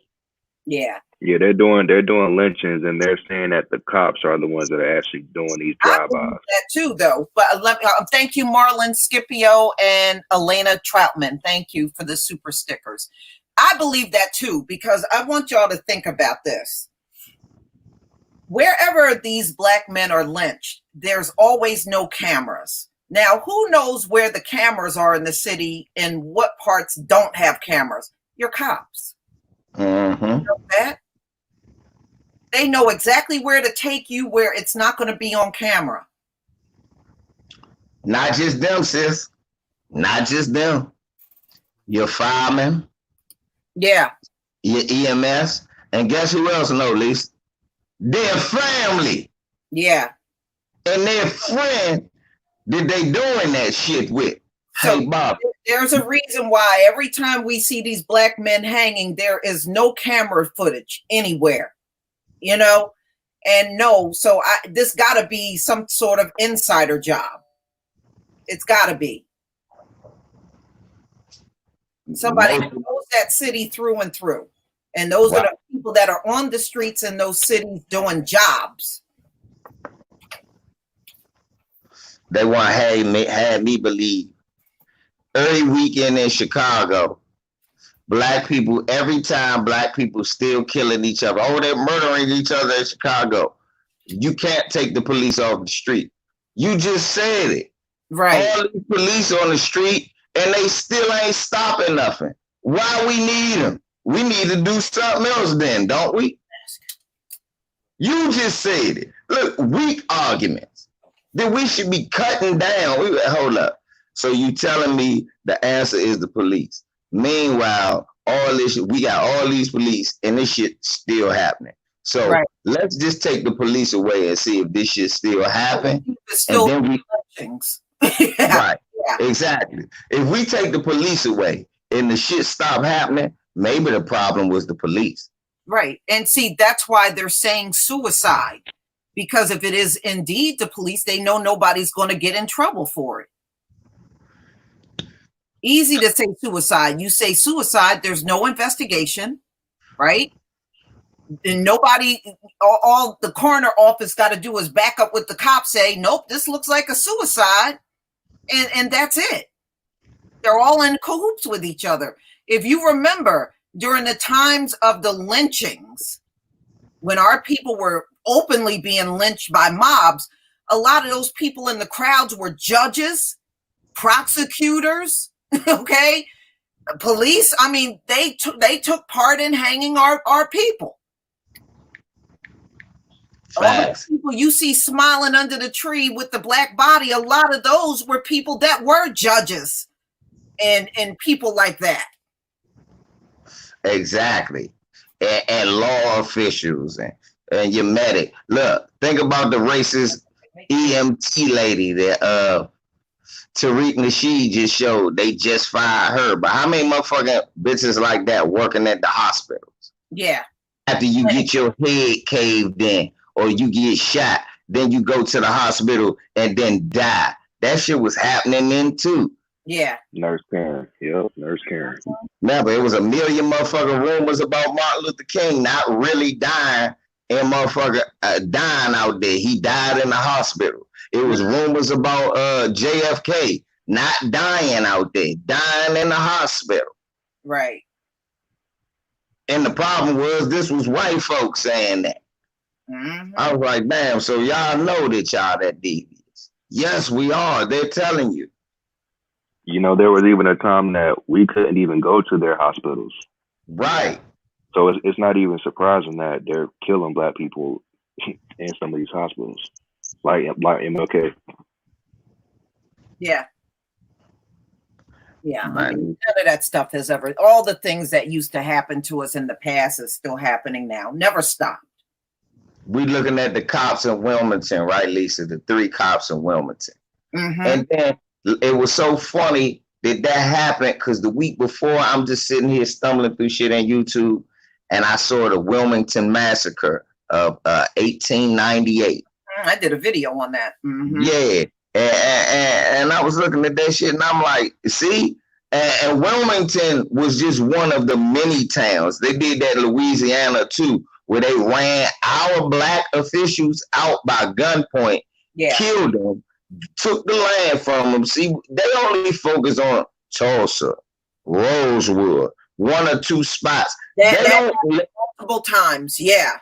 They don't let you know that we established communities millions of times they got burnt down. And they don't tell you about them because what happened is you realize, hold up, we had a community as soon as we got free from slavery, and they burned it down. Damn, then we had a community 1900s, early 1900s. They burned it down. Then we had a community in the early 1920s. They burned it down. Then we had one in the late 1920s. They burned it down. Then we had the Harlem community. They burned it down. Look, and if you really go through history, every time we do something and try to excel, they interject their bullshit. So y'all, we got to realize, man, that's why when people be like, why can't you build another Black Wall Street? I said, cuz niggas ain't figured out that it wasn't just one Black Wall Street. There was several of them. Yeah, it was several Black Wall Streets. Right. So stop saying why we couldn't build another one. We built other. Do you realize which one was first? Rosewood was after. It's just 3. Okay. Rosewood was after, y'all. Mm-hmm. It was after the Tulsa riots. So it was another. We have other times where there were other successful Black communities. Yeah. We're not allowed to be successful. Yeah. That's why even to this day, they try to interfere with us anytime we look like we're getting traction on something. Look at the guy that came up with that water machine. They sabotaged him. You know why? It didn't come from them. Right. Okay. He came up with something they didn't even thought about inventing, and the shit worked. So they start sabotaging that man. They don't want you, even to this very day. They talk all that pull yourself up by the bootstraps, but we got all kinds of evidence in history. Every time we tried to, they would come along and sabotage you or burn your shit down and all of that, because they really don't want us to live without them. No. We are fully capable of living without them. We've always been fully capable of living without them, period. And that proves that it's just systematically against us. Right. How? Because Chinatown has never been burned down. Right. Little Italy's haven't been burned down. The Russian neighborhoods in Chicago never been burned down. The Italian neighborhoods full of mafia bosses and never been raided, full of police, and never been burned down or bombed. Mm-hmm. Then you go to the new people, the Hispanic community, popping up all around you. All the ghettos that used to be black, half of them Hispanic now. Right. And you know I ain't lying because they doing that here, and I know they doing that all over the world. Mm-hmm. All them ghettos used to be mostly black, becoming Hispanic now, and they ain't burning down, not in their town. And this is why those people, like Hispanics and Asians and stuff, need to shut the fuck up when they say, well, how come that didn't happen to us? You motherfuckers weren't the slaves on this land. There's a lot of things that happened to us that never happened to you. So you coming here trying to make that comparison is downright laughable. When I look at those chattel slave pictures, I don't see no Asians out on them hot ass fields doing that back-breaking work along with black slaves. I don't see none of y'all. His name was John Henry, Lisa, not Wu Kim. Right. So don't tell me I'm building no motherfucking railroads. It wasn't no song called Wu Kim was I see driving. That was not a song. It was John Henry. And he was a big old cold black nigga with big old muscles beating the shit out of them railroad irons. Mm-hmm. Yeah, they get a hotline. They go through something for a few months, blame black people for not going to their restaurants, and then they get a hotline for it. Mm-hmm. Oh yeah, people came down on that New York DA over that. Ooh, they dragged her bad. Oh, that fucking mammy. It's like, man, she deserved all of it for doing that shit. Mm-hmm. Okay, so they got accused of coronavirus and took, a few people said something to them when they were out and about. So now all of a sudden they get a hotline and get coddled. Right. All these motherfuckers need to kiss my ass. I call the motherfucking hotline and say racist jokes to them. Give me you duck sauce, you shrimp fried rice eating beach, and then hang up. You break you by. Yeah. Yeah, call in and say the shit that they say that. Just call up the hotline and yell, hurry up and buy! Hurry up and buy! They shut that hotline down. They was tired of my black. And nigga, no, they blocked my number. Shit, I got 2 phones, motherfucker. I called from another line. Fuck them with. Fuck no. Fuck you ain't got hotline. You get no hotline. You get no sympathy. Yeah. I don't want to hear that shit. Them businesses, they were nasty and rude to the people in many of them communities anyway. Right. Right. I call it, hello, I'm Nella Donna. Fuck with them. Yeah. You get hotline. Mm-hmm. I don't care, y'all. Y'all look, fuck you. You don't get no hotline. That's bullshit. Because everybody don't stop asking that coon ass question. Why come we can't think about it? They let Africans come over this motherfucker and let them build shit. Don't let your black ass build a corner store. Let them Africans, let them Arabs build corner stores, buy all the goddamn 7-Elevens up in your neighborhood. You know I ain't lying. You know Apu on every goddamn 7-Eleven, and we ain't player hating on Apu, but you don't let us get shit. Mm-hmm. Yeah. I've seen it even around me. And in fact, when them stores go up for sale, they make sure other Asians and other Arabs get them stores. You still get the motherfucker right. Apu selling shit to Ahmed, and you like, ain't this a bitch? Apu and Ahmed, fuck them. Yeah. So no, I don't feel bad for them. I don't care nothing about how they're struggling to get by because we're not going in there and buying from them. There was one Asian restaurant around me that had a big old sign up in the window talking about anything on menu, 50% off everything on menu. I was like, I don't want nothing on your damn menu. They out, look, Lisa, they out front giving away egg rolls. Oh, thank God, we have egg roll. You have a free. What? Y'all just give it to store. Come in, please. Food are good. Nah. Yeah. Well, you come out with some dog fried rice. Mm-hmm. You know what? Right.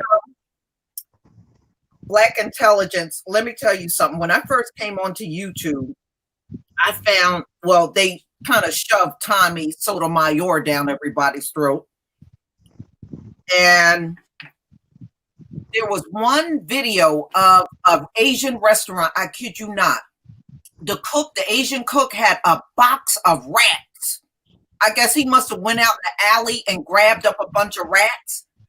And as the orders were coming in, he would kill, skin, cut the rat up into parts, cook it, put the rice and the vegetables and everything together, and served it. Damn right, yeah. You don't know the difference. I had the video of it on YouTube. I kid you not. You don't know that. Look, I'm gonna tell you something. It was one Asian restaurant that I ate at because I'm a creature of habit, and it was because my dad would take me to that restaurant, so I still would go to it. And one of the best signs, if you want to know if you had an Asian restaurant back in the day that you was eating at the right one, you saw the motherfucker always taking out trash, and you saw the meat truck come. Mm-hmm. I seen the meat truck pull up to this motherfucker one day, and they had Purdue chicken coming off that motherfucker. I said, okay, perfect. I'm good. Seriously, I did see one, Lisa. But how many times do you see that? Now, I want you to think about it. You done been to a McDonald's and seen that Cisco truck when they getting their burgers before. You done been to a Burger King truck, seen that same truck. Popeyes, you done seen their truck.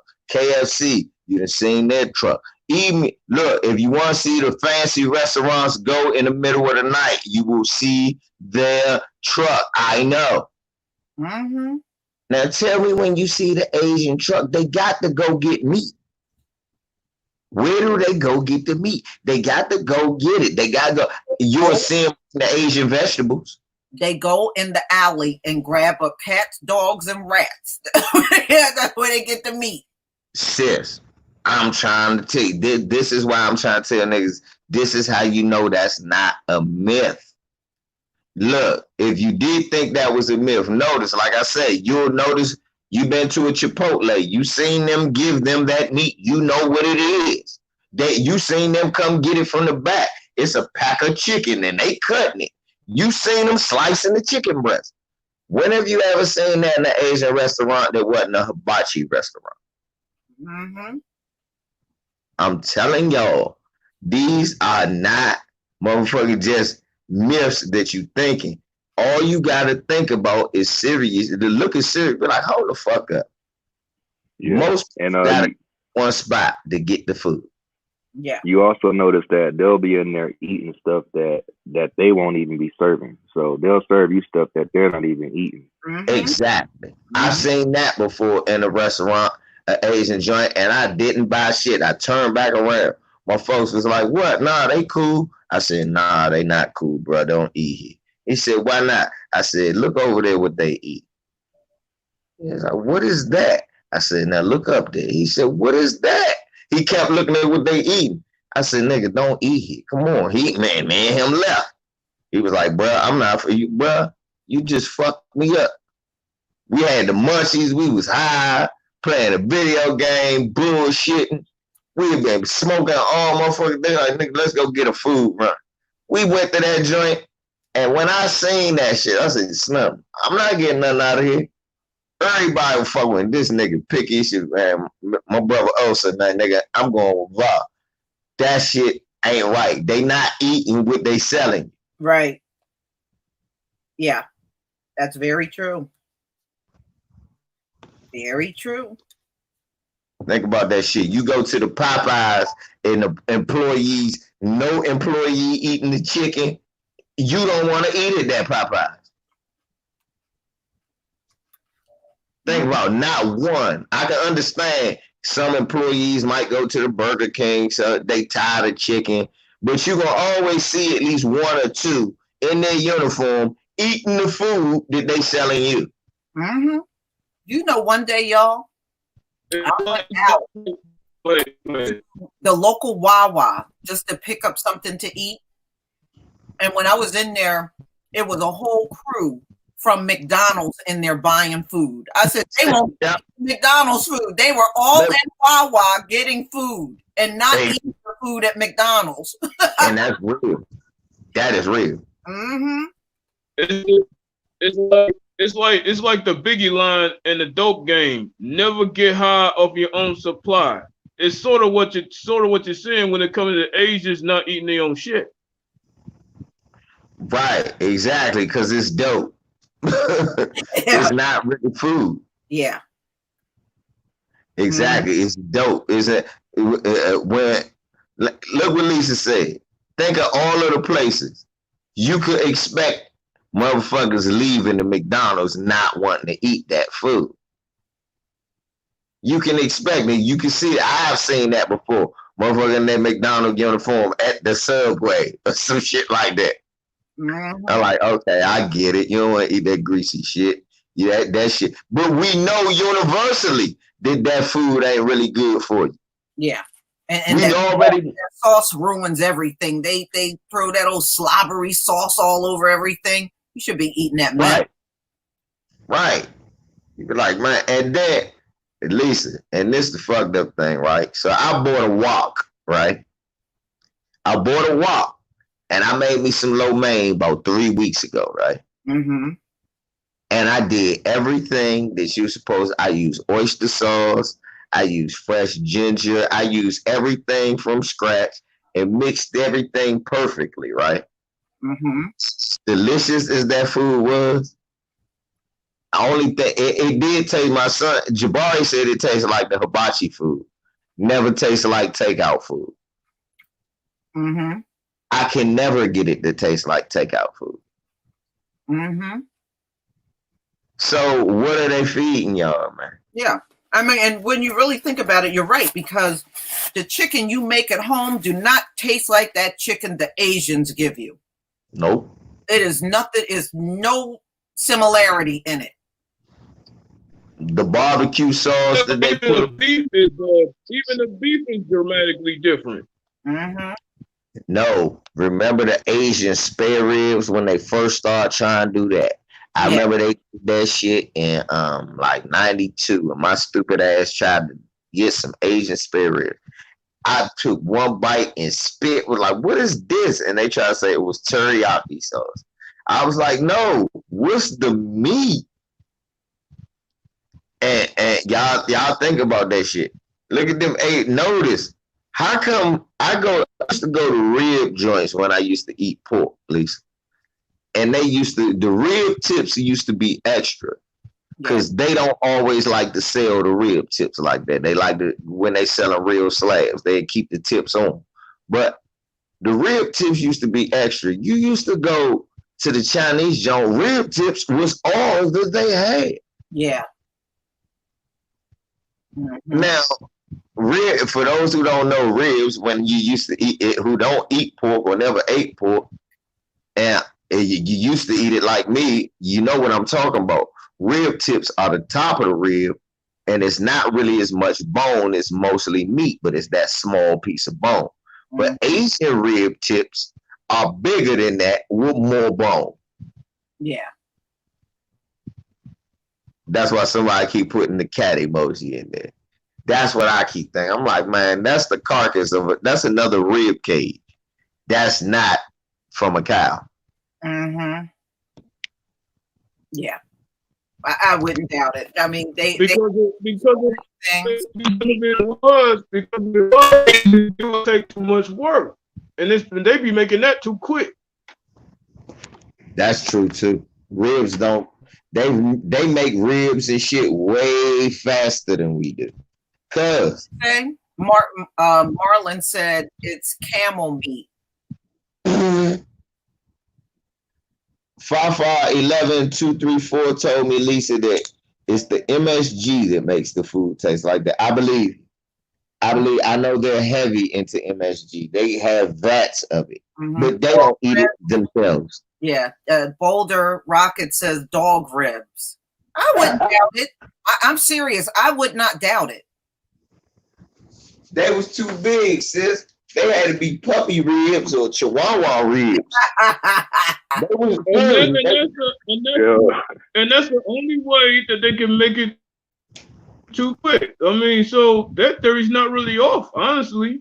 Yeah, that's the truth. Cause like it take a long time to bake a chicken, but a Cornish hen take like 45 minutes to an hour. So that's the truth. The smaller the animal, the quicker to cook it. Yeah, they're putting stuff in it to make you addicted, so you'll have to come back. That's why you can't get the taste the same. Yeah, you know what, Vanguard? There was a Chinese restaurant that they shut down in the city of Philadelphia when I was growing up. You know why they shut it down? Them mofos were putting cocaine in the food to get people addicted to it, so they would just keep coming back for it, and they got busted. Niggas at work scratching and shit. God damn, I want a rib. Whoa! Yeah, they really did that. And they shut that establishment down. But that's what those Chinese people were doing to get people to come back for that food. They were lacing it with drugs. Cheese niggas, heart attacks, Lisa. Mm-hmm. You motherfuckers. See? Mm-hmm. Look, who does something like that to make a dollar? What other people do we know would do something that unscrupulous to make a dollar? Wait, my point is, Brown Music, you said Chinatown has a big pet cemetery. I wouldn't think they would have a cemetery at all if they animals. Nah, he talking about their motherfucking restaurants. You're right. That's a pet cemetery. I think that's what he mean. Their restaurant. Yeah, those restaurants are definitely pet cemeteries. Yeah, I agree with you on that. Yeah, he talking about they damn restaurants. Yep, he ain't lying right there. Their whole kitchen full of pets. every kitchen in Chinatown is a pet cemetery. Mm-hmm. Man, you're right about that. Look, white people be wondering why their dogs go crazy when they try to walk up through Chinatown. The dog be turned around. He won't walk through that. No. Well, Dr. Mumbi did a video and she said there's a joke in Africa when the Chinese people show up, the dogs disappear from the neighborhood. That's in Africa. See, look, they even know. They even know. Mm-hmm. Like, damn. Didn't take them long to get that reputation in Africa. Hell no. And look, black people, stop letting these motherfuckers try to tell you that we live in slums and shit like that. The other day, Lisa, I watched on the news a factory in Fujian fell apart, collapsed in China, right? Mm-hmm. I was just reading about it. The motherfucker looked like a tin can. It looked like a trash can with a roof. Mm-hmm. And they said they was housing people there with COVID. And the motherfucker collapsed. I said, yeah, that don't even look like a building. Yeah. I said, look at slum. I said, man, y'all motherfuckers live in slum. Look, the best parts in China look like upper poor class people in America. They need to. And they do need to stop because there's a lot of slummy areas over there in Europe. I know that firsthand because I've seen them. Okay. Right. Those people don't live high on the hog. If you go in some of those areas, it's like a concrete jungle. You don't hardly see a tree there. So I don't know what they're trying to say when they talk about slums. Their people came out of slums. A tree that floated over here to America. All them mofos came out of slums. That's the original ghetto, Lisa. The original ghetto. Eastern Europe. Mm-hmm. All that. I don't know what you're talking about. I swear, it always looked gloomy on pictures of there. I ain't know trees could grow in Europe. Mm-hmm. But you know what? Just look at those Hitler movies that they show you, too. Whenever they show you them Hitler movies, it's a concrete jungle that those people were living in. Right. And that's why it looked like New York. Saw a tree. Right. It looked like New York where you don't see the sun and every day is gloomy. Mm-hmm. I'm sorry, people in Midtown know exactly what I'm talking about. All them tall buildings block out the sun and y'all don't have trees. And the smoke from the car is the most depressing area I ever been in my life. It, like Lisa said, when you go there, it's a concrete jungle. You even have a different spirit about you when you touch down. Soon as my feet get off the bus, I'm like, I don't see trees. Yeah. All I see. Yeah, you don't see none of them things. So, you know, that's why I'm like, y'all came from ghettos too. The hell you talking about? Y'all came from ghettos. Did you forget about the dark ages over there in Europe? Y'all lived in squalor. Listen, how the fuck you got a park with no grass? Mm-hmm. Seriously, they got parks with no grass in New York. And people told me it's stuff like that in London. You got parks with just asphalt, no grass. Yeah. That's not a park. Not a park. Mm-hmm. You're like, God damn, this is some gloomy, depressing, sad shit. The dude, that's what, for real, Lisa, we went to Manhattan, me and Charisma, a long time ago. That's why I never took Jabari. We were so depressed. We said, well, is it a park anyway? And they was like, we could have went to Central Park in Manhattan. You can see trees there, but you also see green water, at least. Yeah. This shit looked like a swamp. So we walked the other end. I said, I need to see the sun. They said, it's a park over there. Lisa, it was like a rubber ground. And it was like a tennis court and some playground sliding board and a basketball court. And the sun hit that one spot. LVZ, where I grew up in Philly, we had a little park at the very end of the street. Do you know we would be able to reach in the ground and pull out bullets and musket heads and all kinds of stuff? And for a long time, I didn't know why we were finding. Do you know the Revolutionary War, actually part of it was in the neighborhood I lived in? That's why we pulled that shit out of the ground. And a lot of people don't realize in many of these urban areas where you live, the Revolutionary War was right there. You can dig dark. If you dig deep enough in the ground, you'll be able to pull all that shit out of the ground. Find old bullets, old metal, because back then they wasn't retrieving that shit. Yeah, we were finding it, and at that time, I didn't know where that shit came from, but we were literally finding it in the park because, and then later, of course, later in my life, I found out, the Revolutionary War was fought in many of those urban areas that you're living in. Yeah. Yeah, listen. Yeah, see, you gotta know we live in historical sites. Mm-hmm. Packers just demolished it and built over it because they want money. They don't care nothing about that.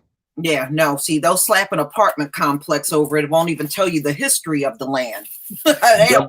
It's all about money. Heck, there was even those type of billboards, all around the hood, and those billboards all around every hood. All you got to do is go up to them and read them. It was an argument about the casino being built on either I think it was an old black or old Native American burial ground where the casino is built at right now. They will knock over them headstones and act like nothing was there. Well, that's why you don't see that many slave cemeteries in the country. They are there, but they built on top of them. They built on top of it. They just don't let you know. Many of these new neighborhoods and stuff that they're putting up, especially in the suburbs, they did have slave cemeteries, but they just built and paved roads and everything on top of them. Let's be honest, Lisa. At that time, anywhere you walked as a black person, if they felt like it was a slave cemetery. Yeah. Well, they didn't care because they didn't. If you died on the plantation, you got in the slave cemetery. Mm-hmm. But that's not counting for the ones that ran away, ones that was trying to run away, or the slave masters that was or look, the ones that died in transportation and going to work for somebody else. He got buried wherever. Yeah. You know, so LB, guess what? We may be relatives and not know it. That's what I'm telling you. When I did my family tree, my great grandfather came out of a plantation in the Carolinas. He ran to Georgia when he ran away from that plantation. He came from a family with the last name Smith. See?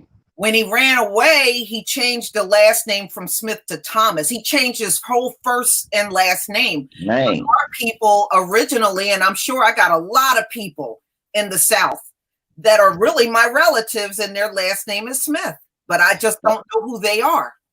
And I got a lot in the South too, named Smith and Dobbs that live down there that I meet because of the same thing. We have a rogue grandparent that ran away and was like, fuck that. And that's why we are where we are, but the rest of our family somewhere else. Yeah. And that's the truth. That's what I tell people. I was like, I don't have friends. I only have family because during the Civil War, they said after the Civil War, you would see ex-slaves walking up and down from north to south, south to north, east to west, trying to find that soul relative. Yeah.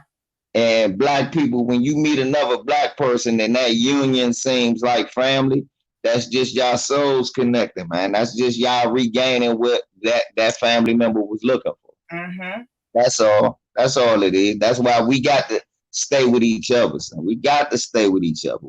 All we ever had was us.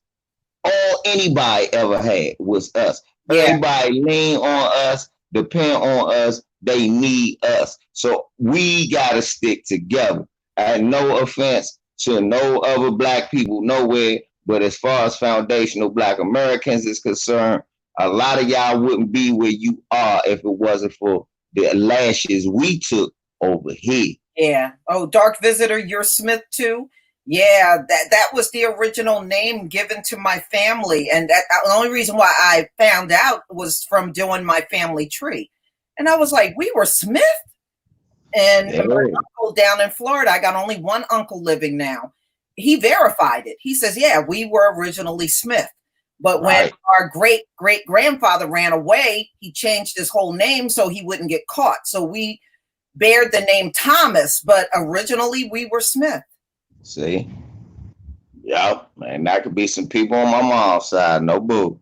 Because look, and that sound like family, because my great-great-grandfather ran from the South up here and set up shop up here. And that's where we stayed from then on. Because he had killed some white folks down that joint, so he left. That's right, Peckerwood. It's in my blood. Well, I guess he did get out of there. He killed him and said, "Feets don't fail me now." Now, what? They told me the story. I was laughing like shit.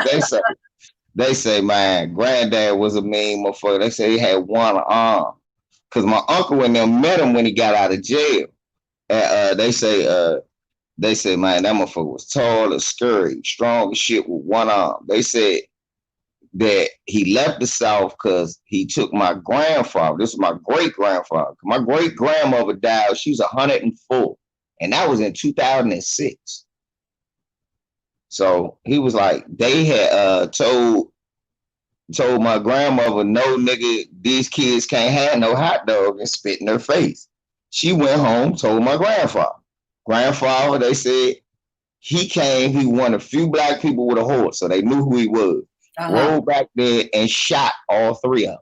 Yeah, y'all, you know who else are my people? Part of the Underground Railroad was the Still family. See? The Stills are my relatives. They never talk about the black people on the Underground Railroad, like Anthony Brown. Harriet Tubman was actually hidden by the Stills. Right, I'm about to say the Stills.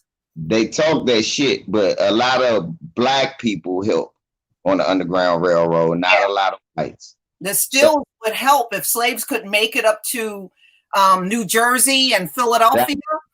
They would help the slaves get set, get them jobs.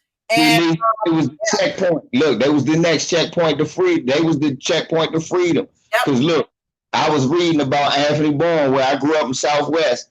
His point was right around the corner from where we grew up. They done built schools, townhouses, all this shit. This man, and they ain't put much as a plaque for the man. And now they turned the school to a police department. But he was the checkpoint. He made himself free from DC into Delaware and New Jersey to get you free for real. Yeah, see, there you go. But yeah, the Stills are my people. My grandmother's oldest sister married one of the Stills. So I got a bunch of cousins that are Stills. And the thing is, there's still a lot of them in New Jersey. And there's another crowd of them over in Philadelphia. But yeah, those are my people too. Those are my relatives. Exactly. So look, y'all, now let me let y'all know how Granddad got from the South to the North after killing 3 white people. Like Lee said, he had to say something. He couldn't run because you couldn't take the back road. This is the story she told me. Grandma Bell, rest in peace, she said he took Lawyer Green. I said, who is Lawyer Green? They said, that's the Woods. He got hid in a covered wagon and they took him through the woods. And that's how they used to hide black people back in the day. They were supposed to get lynched, the uppity black people, Lisa. They would put them in covered wagons and take them through the woods. You had to have enough money, and they call them Lawyer Green. Thank you, FAFA 11234 for the super sticker. Yeah, you know, my grandmother was telling us when we were real young what they would do to let the slaves know, the runaway slaves know they were going in the right direction. They would actually wash sheets and hang them up a certain way. They would hang them up in a way where they would point them in the direction they should go in. And said they would do that all over the South. And of course, you know, the white folks never caught on to that, but they would, or when the slave that was running away was coming near, they would start singing hymns that would tell them what direction they need to go in. They did that all the time. Oh, hey, Lisa. All right, everybody calm down. Don't be drinking nothing. This is a good joke. Lisa just gave it. Okay. Don't drink nothing. So, Lisa, brother running through the motherfucking woods, all of a sudden they put the sisters back up to the left, and everything you own, to the boss, to the left. Oh, shit. I know which way to go. They was out there singing the Beyonce out there. Yeah, right? I'm telling you. The white folks stupid as shit. Wow, they're doing entertainment. I like these things. They didn't realize this. They were actually helping the runaway slaves as they were running through the plantations. Right.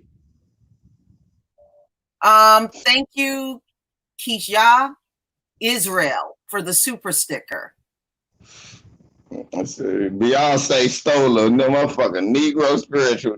You must don't know about me. You don't know about me. I'm gonna be in a minute. Man, shit. We found ways to get free, y'all. Don't believe that shit where people say many whites. Listen to what they say.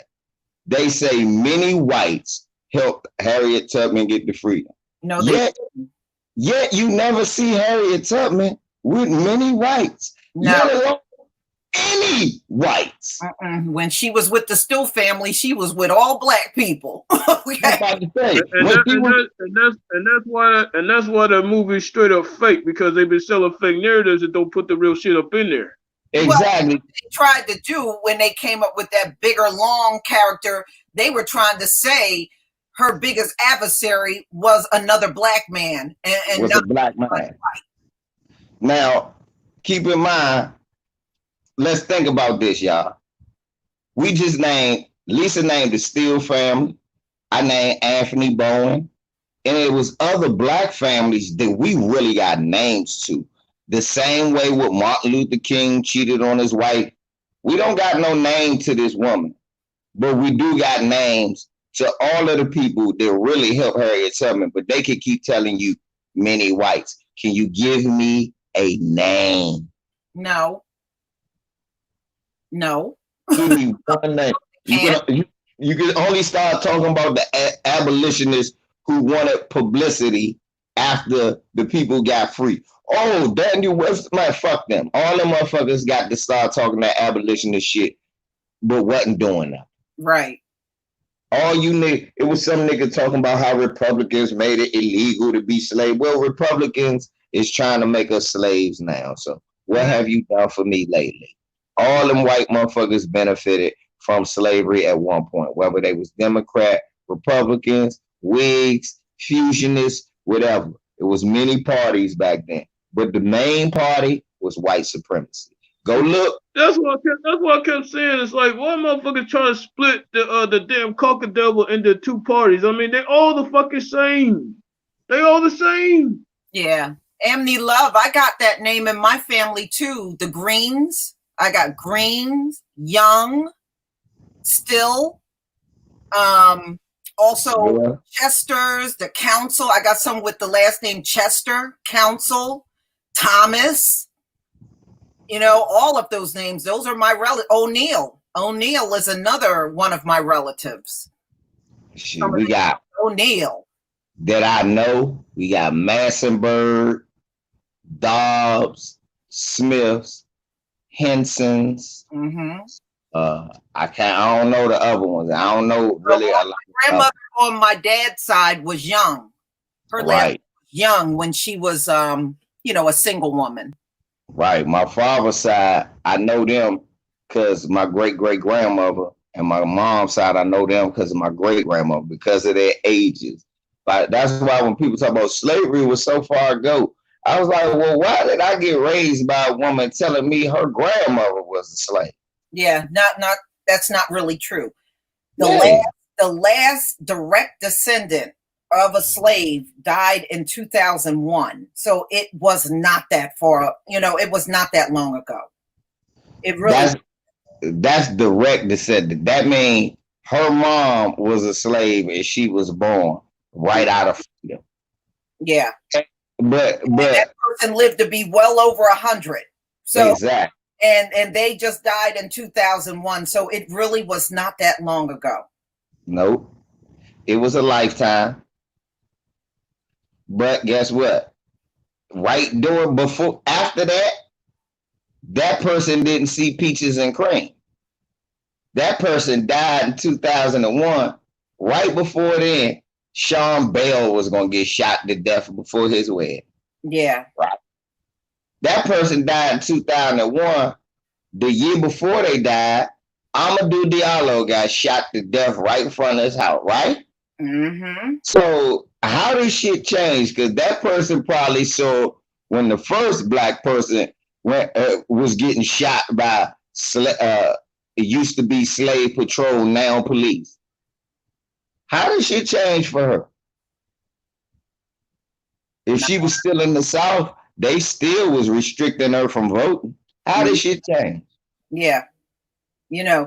And see, back then women had babies even when they were, I know it may sound crazy, but some of those women were senior citizens and they were still giving birth. I mean, that's how long many of those women gave birth from the time they were able to have a baby, and sometimes they're in their 60s still giving birth.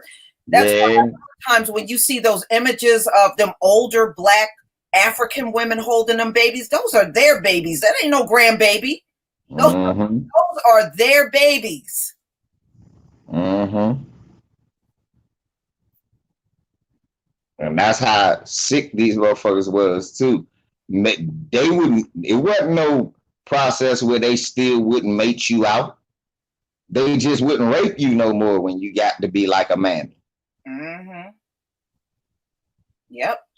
Did you hear the bitch mad because they took Aunt Jemima off of Pancakes and the bitch said that Nancy Green was an American dream? I was like, bitch, did you read the story of Nancy Green? They slaved that sister out, bought her image, and she never got rich. Never got nothing. And her ancestors even tried to sue, and they threw the case out. Yeah, I remember that. Yep. So what the fuck is she talking about? Aunt Jemima was an American. Aunt Jemima, Aunt Jemima was an American story. I know she was American dream. Yeah, exactly. Man, there's so many things, and I'm sure it. With the country and the state that it's in, we're gonna find out a lot of stuff that done happened to our people. People don't know about.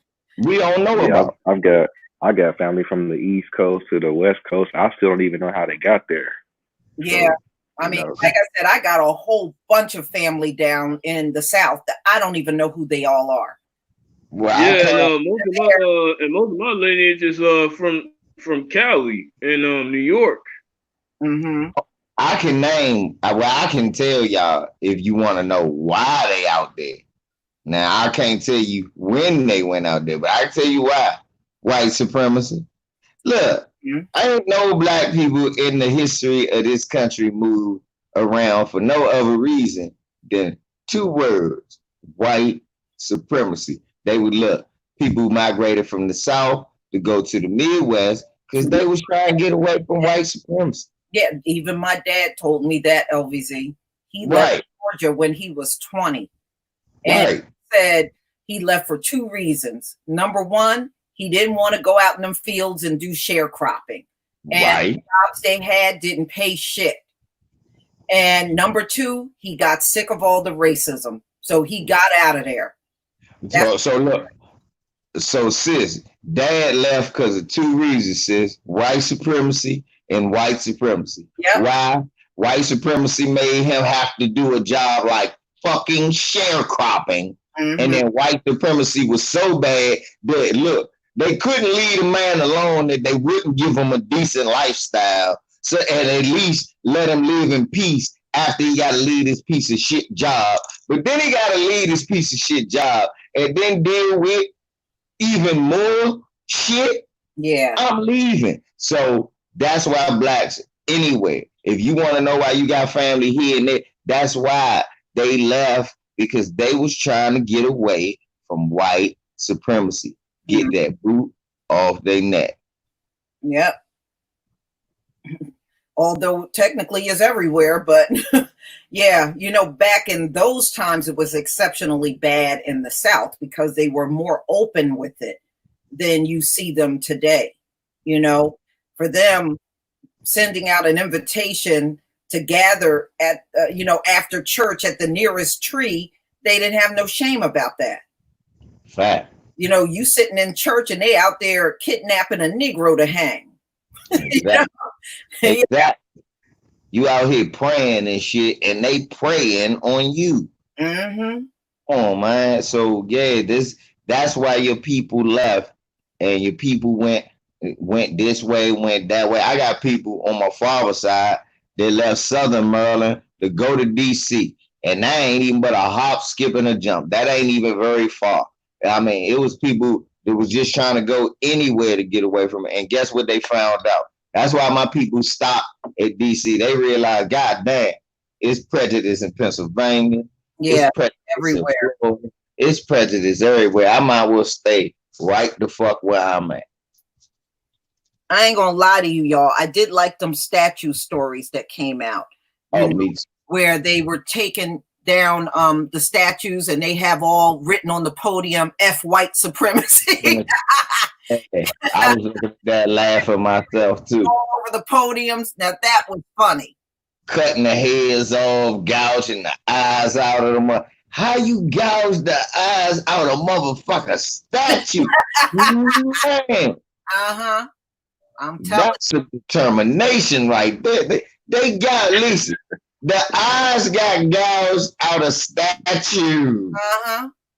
I said, damn, that's metal. They motherfuckers was serious.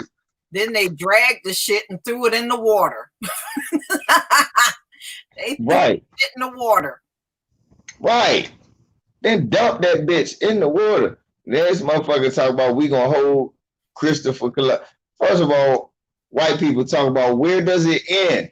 How about y'all just take down all statues? They're gonna come down anyway. Yeah. How about anybody? How about nobody needs a statue? You didn't already Take named down and White Jesus too. Take that down too. Well, Right. it's gonna have to come down because remember, KD, are you there? Yeah, I'm here. Are you there?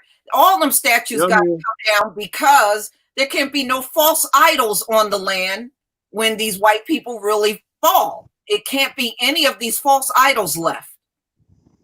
Oh hell no! It's the damn show can't be. And I gotta piggyback what Vanguard said. Please take that one down for real. That's the worst of the worst right there.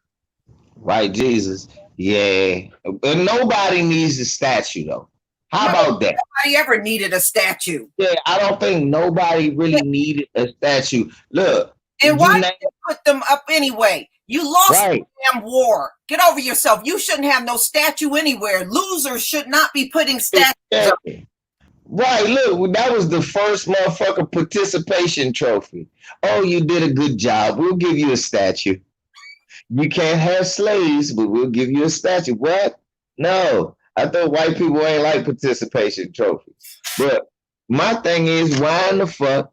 Okay, you done named the state after motherfucker, Washington.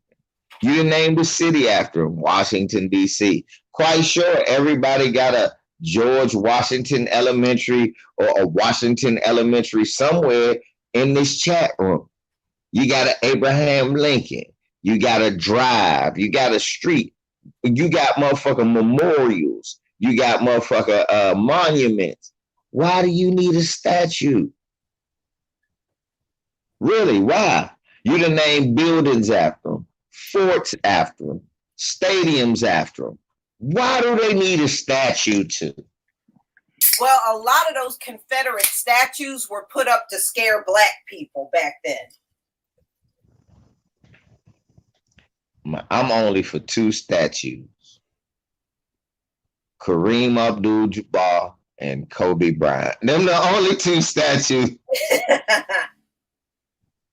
The only one. Ray Lewis got a statue, Lisa. He buck dancing in it. You could drive by and just throw butter biscuits in it. His mouth wide open. Wait. Ray Lewis got a statue and he ain't holding a biscuit in it? They don't have him with a biscuit in his hand in that statue? It looked like he holding the chicken leg in that junk, for real. Oh, okay. I say it's grass. They try to tell me it's grass. I said, no, nigga. That nigga holding a piece of chicken. Buck dancing. And he got his mouth wide open with his chest out, buck dancing. I said, Dad, that's the way you can ride by and just toss butter biscuits in it for. Wait. Go home. Well, we got fake statues up of people that never existed, like Rocky Balboa over there. And really need to take that shit down. That's fucked up. Joe Louis was been whooping ass in Philly representing all these years, and they put up a statue of a fake white man. Yeah. They got the Robert E. Lee middle schools and elementary schools. Elementary, nigga, they got Lee Highway. Man. Yeah. All right, y'all. I'm going to have to conclude because I got another live stream coming up. Bad. So I got to end this one, but thank everybody on the panel for coming. Oh, it's been good, Lisa. Everybody in the chat, thank you for coming. We'll definitely do this again because it seemed like the news just keep coming and coming and coming. And unfortunately, there's more lynchings and stuff to report on. They ain't gonna stop. Yeah. Oh yeah, Oxy man. I see you in the motherfucking chat room. Eat a dick, Peckerwood. Hey, Love you, sis.